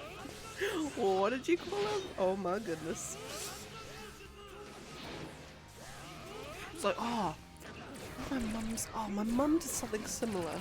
Although like in a slightly different way. What was it? Well, that's right. My younger sister, she used to do karate. And there was a guy who, well, he wasn't an instructor, but he was like kind of like one of those black belt sort of helpers.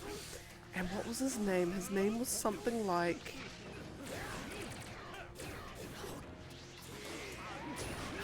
What was it? His name was something like... Something Johnson, or said some name. I can't quite remember what it was. But it basically means the same thing. In like old-fashioned English slang kind of thing. Like it was the other names, you know, the euphemisms that people would use for that. And so Mum was just laughing her head off. Well, not like, thankfully not out loud, because that would have caused issues. But like, yeah, she was just giggling every time they'd say this guy's name, and we're just like, Mum, why do you keep laughing? And she's like, oh, because his name was like Peter Johnson or something. And then she's like, oh yeah, no, because it means this. And we're like, oh my god, Mum. A, you're the only person in the room that was going to get that. And the poor guy, you know, if he ever found out, he would cry. Oh my goodness.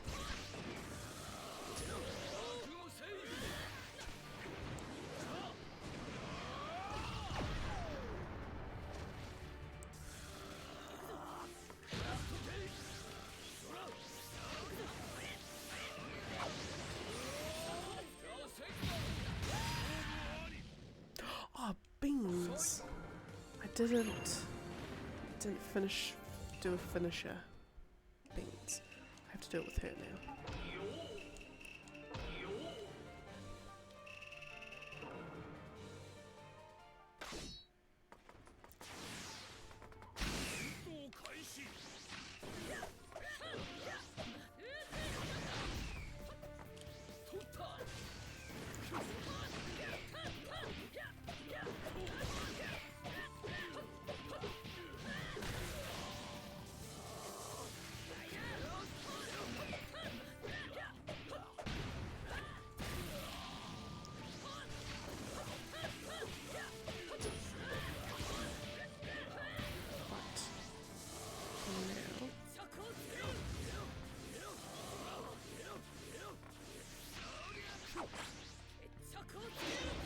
Come on.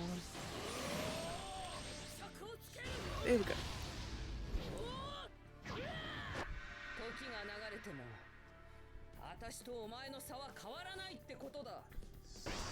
Oh yes, yes, yeah.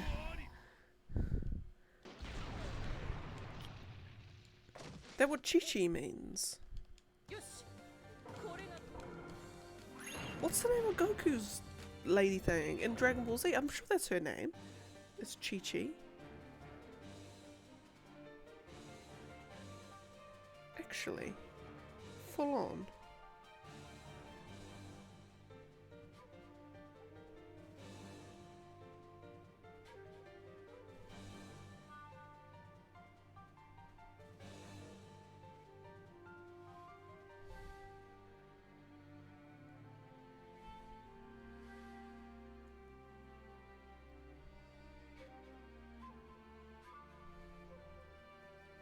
Oh my goodness. Oh my lord. I'm gonna be careful. Oh, cause one of my friends was telling me ages ago that you have to be really careful how you pronounce things in Japanese, because I think it's called a tonal language, or I might be thinking of Chinese. But basically, like, you'll have two words, or no, you'll have a word, sorry, should I say, and the way you pronounce it, like very slight, like where you put the emphasis on, completely changes the word, and it's either something really innocent or something really rude. So you have to be like really careful how you do things. So I'm just like, well, and knowing me, if I ever did learn those sorts of languages, I would be rubbish at it. I would be swearing and calling people extremely rude things if I ever went to those countries. And I'll be like, I'm so sorry. I'm so sorry.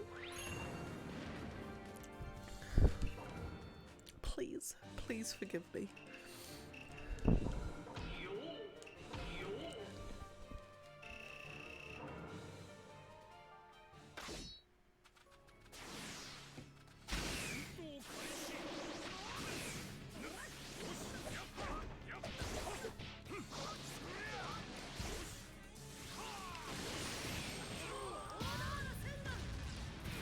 Oh wow.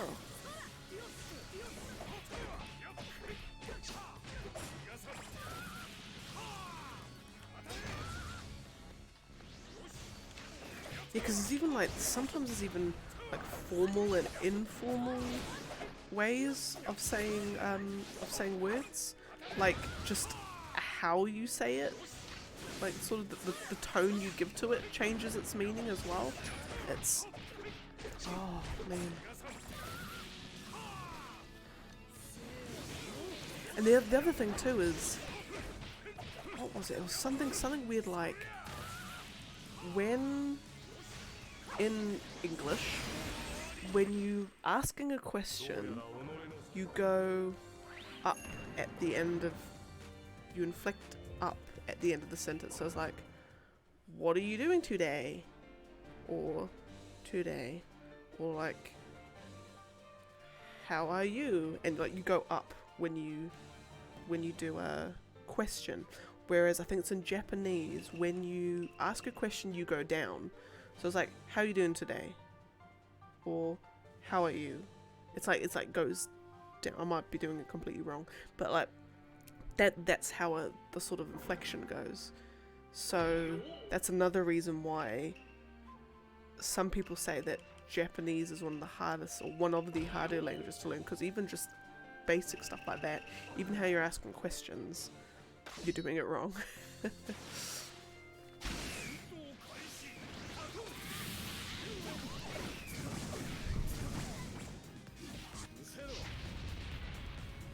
And then there was another cool thing actually I learned about, what was it? When, and I don't know if it's just English speakers. There's something, but like when, so like for me, for example, when my like mouth is at rest, when I'm not talking, my tongue rests on the top of my mouth. Yeah, so your tongue will like rest at the top of your mouth. You'll sort of, yeah. But Russian speakers, the tongue rests at the bottom of their mouth. Like their tongue will go like down behind their lower teeth when they're not speaking. It was something like that. It's weird. Like it might just be like native English speakers. Yeah, so it's like when I'm not speaking, if I like feel where my tongue is, it's behind my upper teeth. Like where the tip of it is behind my upper teeth. Whereas with Russian speakers, it's at the bottom. And it could be with not just Russian speakers, it could just be like all different kinds of languages. Your tongue rests differently in your mouth. It's weird. Yeah, because when hang on. Yeah, no, it's behind my upper teeth. It's weird. It's kind of like, it's kind of cool. I love these sorts of little like factoids and details.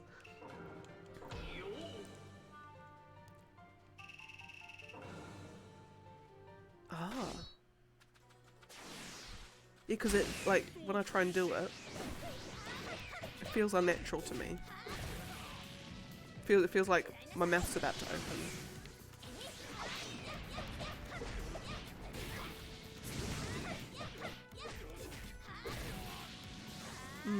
Yeah, no, mine just...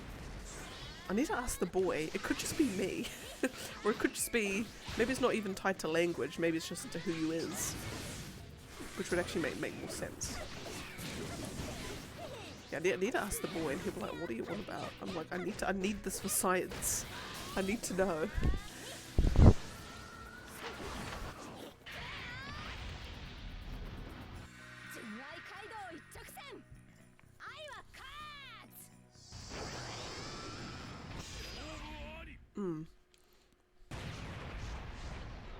I'm going to be paying unnecessary attention to that now.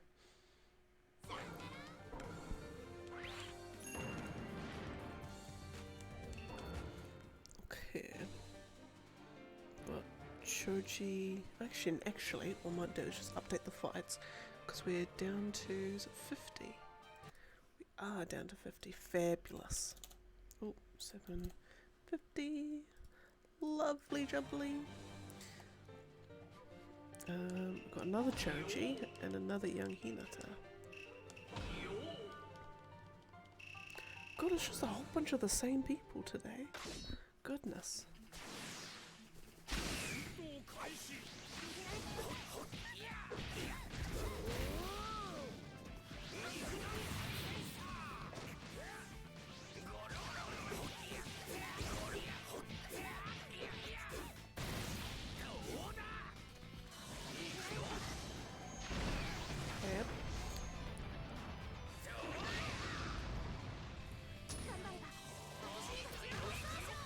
Oh my god, I might actually ask my friend who's playing, chatting to him a lot because he's playing 7 Remake at the moment, and just like, it's giving me his little live feed of it.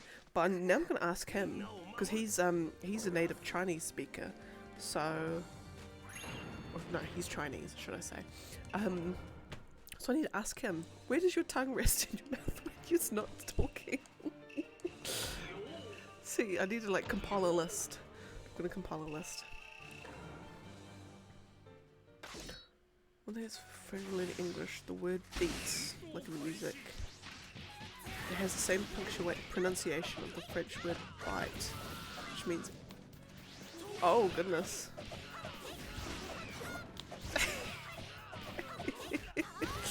Oh wow.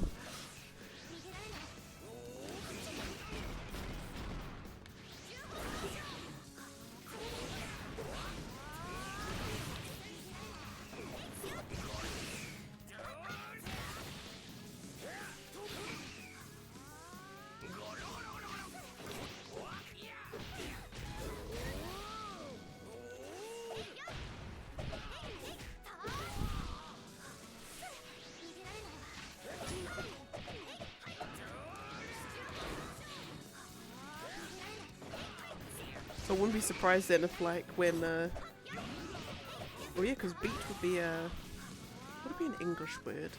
Because the thing about English that's just both great and bad is it bad? No, confusing should I say, is because English has basically stolen words and stolen things from so many different languages. Trying to trace back like why we like with the word beat, has that come like how we use it, has that come from anything? Like is that just a natural development of English, like from Old English, or is it like have we stolen that from something, or is it developed from some kind of Latin or Greek or something? Yeah. Deja vu, for example. We use another one as well. Pretty sure. No, we use heaps. Actually, we use heaps. And I say we use heaps, and I can't think of any off the top of my head.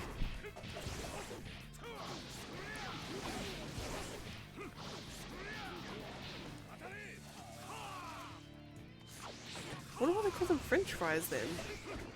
Why not Belgian fries? We're happy to say Belgian chocolate.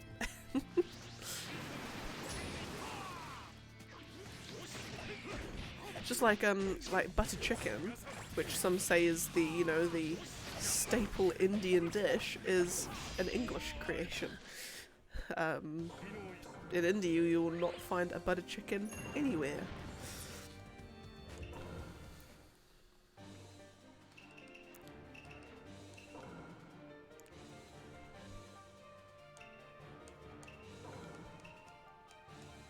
Oh my god, is it really? Actually. Look at that. I think it's like... Did the Chinese invent ice cream? I think the Chinese invented ice cream as well. I think technically. They invented something like that. They did so much, actually. They did paper, they did fireworks, they did, like... The whole world was made in China, practically.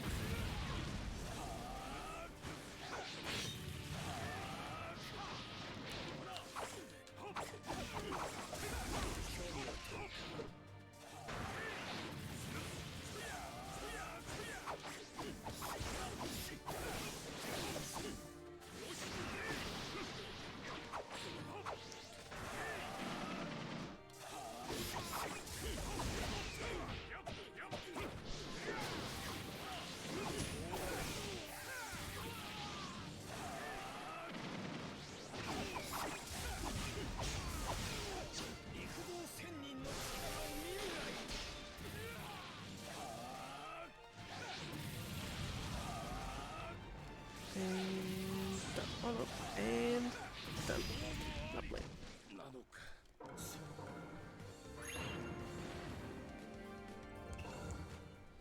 It's kind of like how the the Rome, like, it's always thought, why is Roman stuff, like ancient Roman stuff, so similar to Greek stuff? Is it that they stole it? And then no, they did. They, like, the Romans repurposed so much of the Greek things.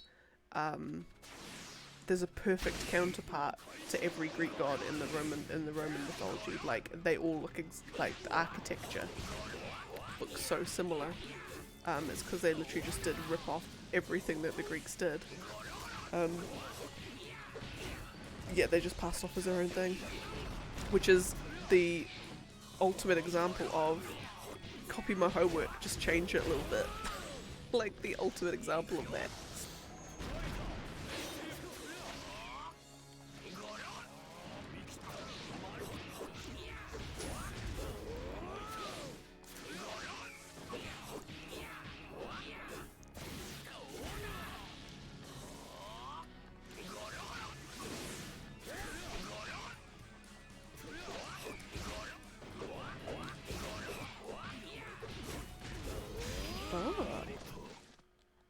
Interesting.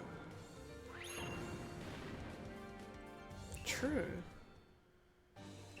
Because then, like, what people call a kebab is also different. Because some people think of kebabs as in, like, a whole bunch of meat and things on that skewer.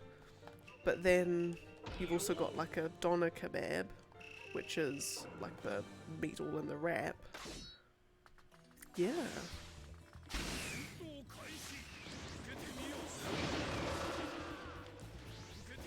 Because it's also interesting too, because I've noticed that, like, at least where I live, getting a kebab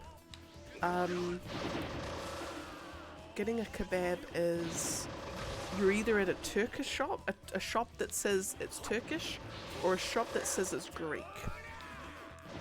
And they'll sell the exact same things in the exact same styles, called the exact same things, but they'll either be a Turkish or a Greek shop. Or they'll be both and say it's Mediterranean. Like the place that me and the boy go to that sells the nicest kebabs we've ever had in our lives, calls itself a Mediterranean grill.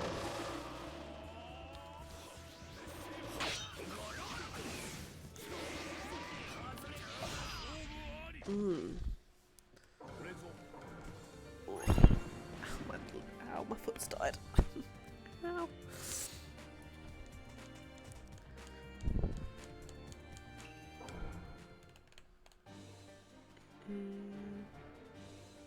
Right, Karim and Zabuza.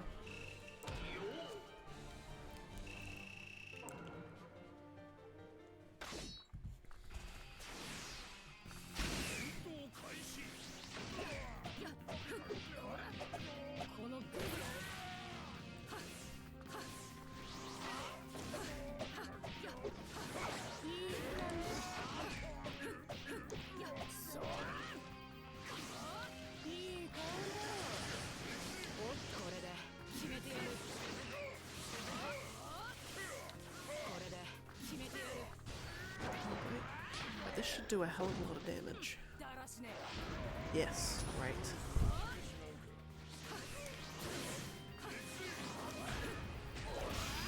Dab. Oh my goodness, you can stop screaming.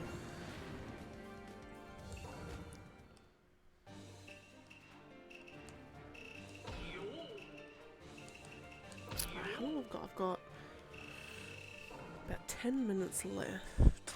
So I should be able to get... How many fights can I do in 10 minutes? Probably about 6. No, 4 fights. Maybe 6 fights.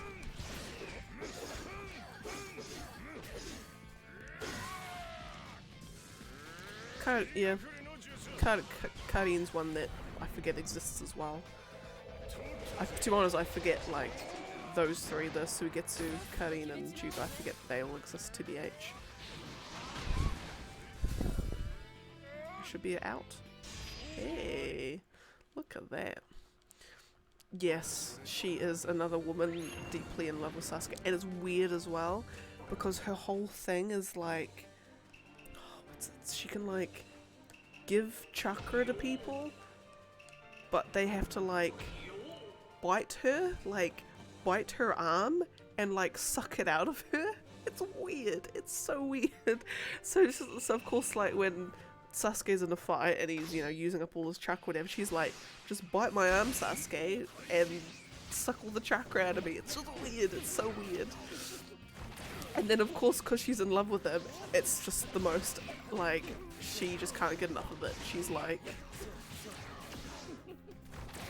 oh man, it's just weird. It's just weird. I mean, but from her perspective, she's like, yes, thank God that that's the way they have to do it. It just must make her so happy when her crush has to like bite her arm. Oh man, I know, it's just it sounds like the start of of an ecchi manga, definitely. God.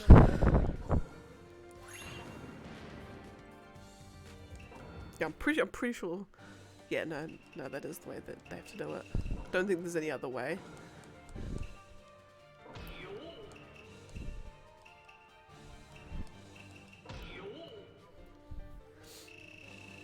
The neck would be.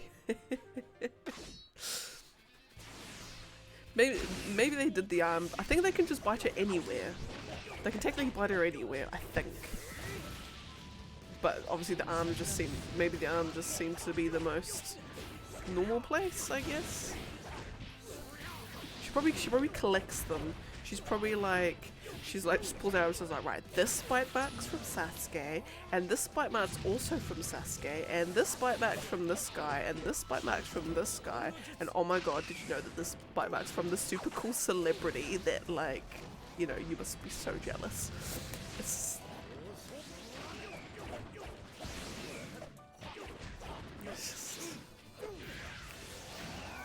unlike, I don't know, I think like, cause it'll be everyone that she's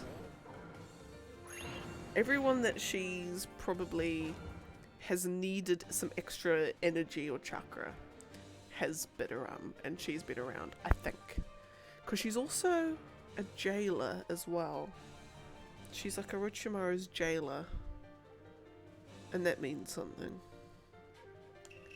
For some reason she can do something. Because she's technically also, which is like revealed later, she's technically she's an Uzumaki as well. She's from the Uzumaki clan.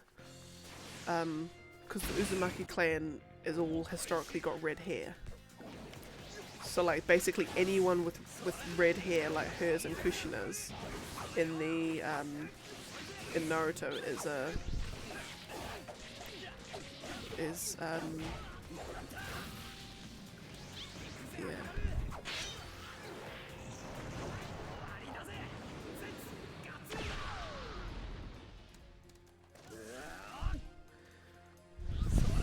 yeah, it's just I feel like Naruto Shippuden is where it lost its way a little bit, I think. Like that kind of stuff you wouldn't find in just normal Naruto. Like yeah. Like, and when I think about it, like normal Naruto is actually kind of, it could have been quite brutal actually. I'll always just remember the like Sasuke when he's in the Forest of Death, when he's just got the curse mark and he goes like a bit crazy, and there's that guy, and I'm trying to remember what his name is. It's like Zaku or something, but he's got like, he can like sends out like the pressurized air or something from his hands, and then Sasuke just basically just a great like foot on the back, just rips his arms out of their sockets. Like it's brutal, and it's not even fast either. He just like, it's like this slow thing of just, oh man, it gets brutal, and you don't see that anywhere else in Naruto, even in Shippuden. I don't think there's anything that even comes close to that, because it's just, yeah, it's just, oh, it's like brutal AF. Yeah.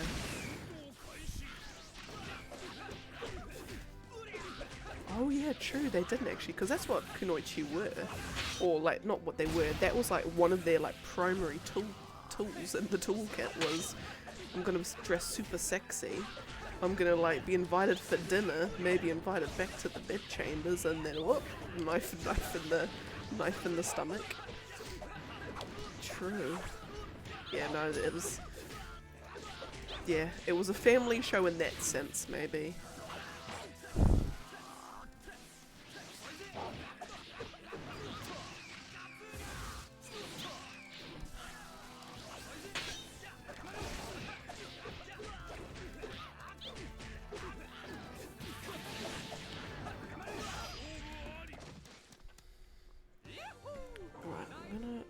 figure out what is Karine's actual abilities. Personality is that she loves Sasuke, essentially.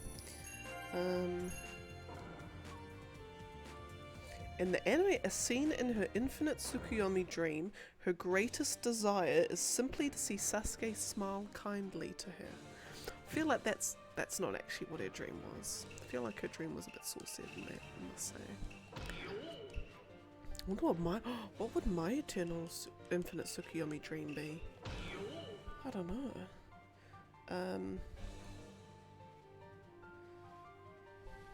Despite still having feelings for Sasuke years later, Karine is content with the knowledge that he is happy with his new family. God, that must stab like a knife. Secretly.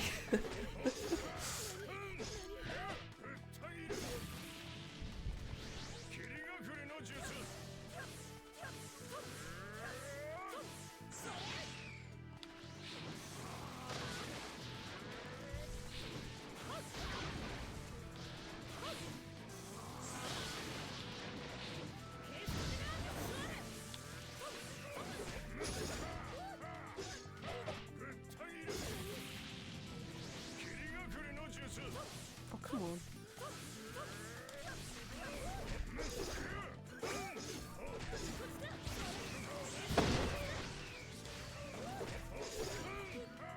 Fab.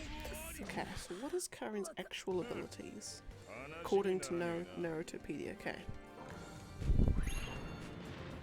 Despite being... She made escaping impossible. So she possesses a unique ability called the Mind's Eye of the Kagura, which allows her to sense any target's chakra signature. That will be why he put her in charge of the jail, is because anyone trying to escape, she can just track them down. She can kind of just like see them essentially. Her sensory abilities are unlike any other.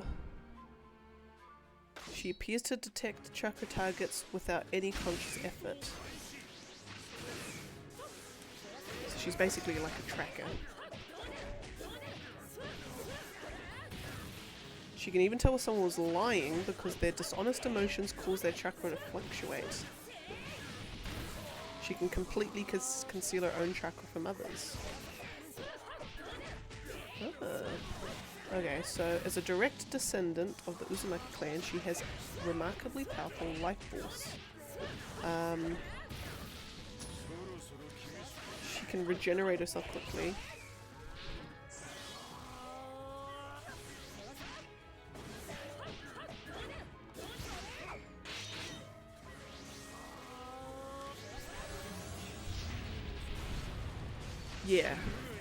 Yeah, her kit does make sense, but it's weird. Yeah, so it says, so if she bites herself, she can basically like instantaneously heal herself. And if she lets others bite her, the potency of her healing chakra, basically yes, she can heal others by letting them bite her. However, it is dangerous for her to use that ability more than once a day, and as a consequence she is left with presumably permanent bite marks. Okay.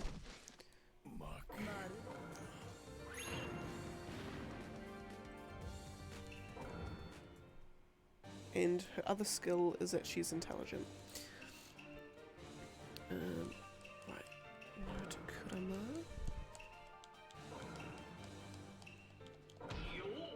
And Madara Sage. Like, the whole suck my arm thing, when it's put into context in the thing, okay, I guess, but it's just weird. But it will just always be weird. It's just always gonna be, what the hell's going on? Kishimoto, why? Why that? Why can't you not just like, you know, do the whole mystical hold out your arm and just heal people kind of business?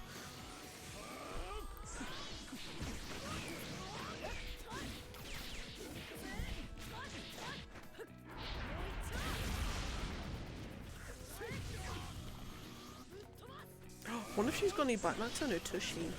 What if she like ran out of space for like bite marks? Like every arm, every leg, every like part of her like torso is covered, so she's like beans. I guess it gotta be on the tush. I can imagine if it got that bad.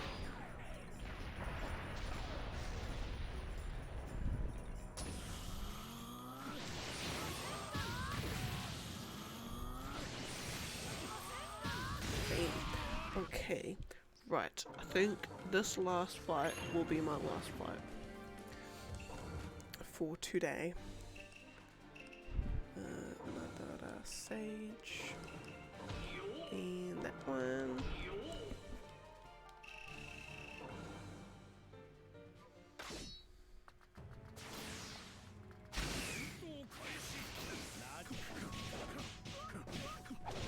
What the hell?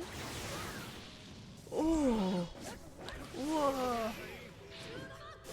Oh, that's just. Sometimes you just wonder.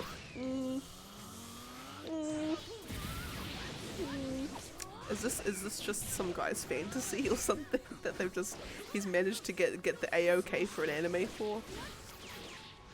Because I know that what's it? There's a what's it?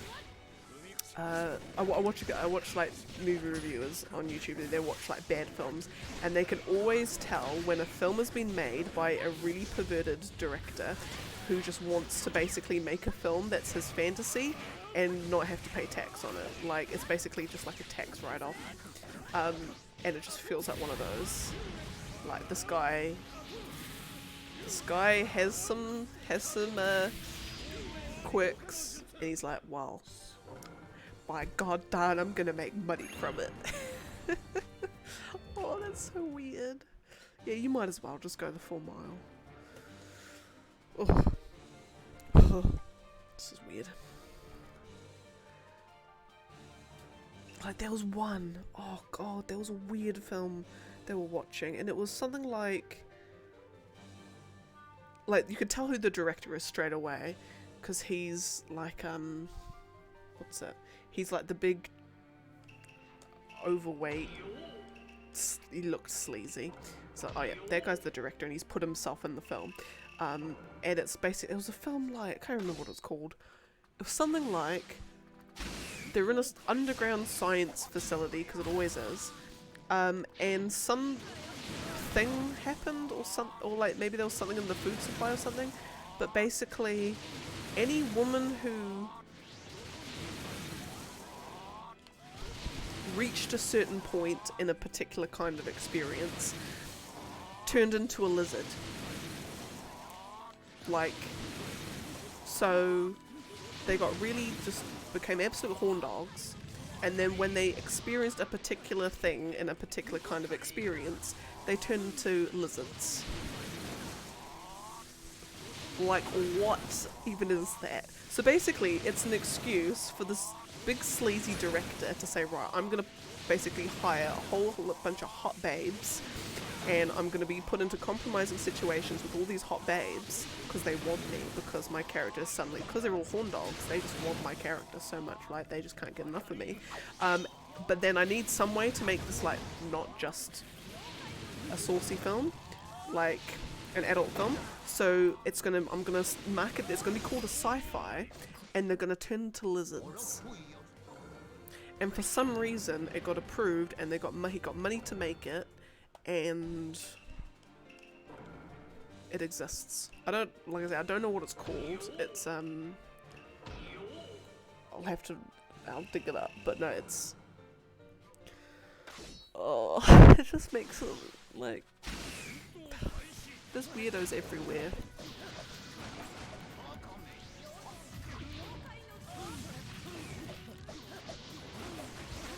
It's just, it could have been it could have been anything. Like, if you're gonna go to that extent, why not make it like a hot kind of animal, an animal that you can make hot. So like, I don't know, ask the furries what animals are hot, because they always it always seems to be wolves with them. So one thing I can't get about furries is it always seems to be, you never see like possum furries or badger furries. It always just seems to be wolves, dogs, cats, or dragons. Like the cool animals. So yeah, why not be wolves? I don't know. Why not just go the full shebang, full neckbeard, and they just turn into cat people. Just go to that extent. Oh man. Anyway, well, I said 50 fights ago that would be my last fight, but this will be the last fight that I do. It's actually been quite a while since I've done just a character playing itself.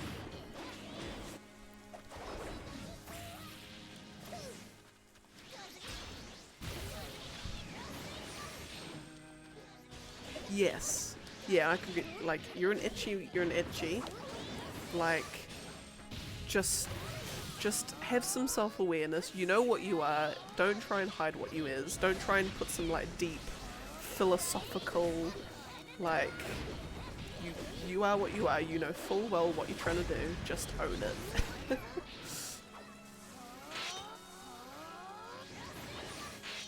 Like, people are watching you for one reason and one reason only. Just own it, guys.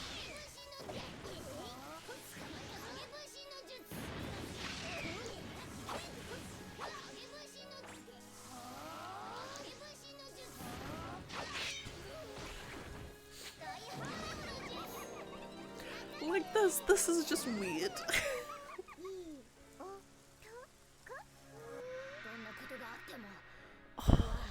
It's just...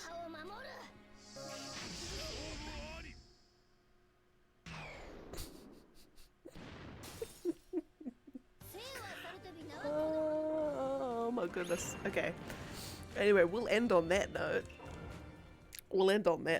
Oh my goodness. Okay, so what fight did I get to? I got to 31. Which is not bad at all, actually. That's not bad. No, yeah, we'll leave it there and we'll go and we'll cleanse our eyes and our brains and everything. Oh goodness. Okay, so as I said, I'll leave it there for today. Now what's the schedule? So next week schedule should be back to normal. So Thursday and Sunday Naruto streams, and then Friday will be finishing off Crisis Core actually, and then Thursday will be more trails. No, Saturday. Did I say Thursday? Anyway, I'm losing my marbles, so it's time for some lunch. Oh, Bull! What up? You came in right at the end, right as I'm about to go, but no, I am heading out, unfortunately. But I'll be back on Thursday. Should be a normal week. I don't anticipate work to be bad. We'll see. I'll think about it. I might it'll be Thursday, if not even sooner. But no, take care. Thank you, Itsebo, for the great chats actually, and some interesting insights and education into the language. And when I go to France, I'm now going to avoid a couple of faux pas. Yeah, but no. Bull, as always, it is good to see you, even though it's right at the end. But no, thank you, everyone. Stay rested, stay hydrated, stay well, stay healthy, look after yourself, look after the people that you love. And I will be back on the next one. See you later and bye.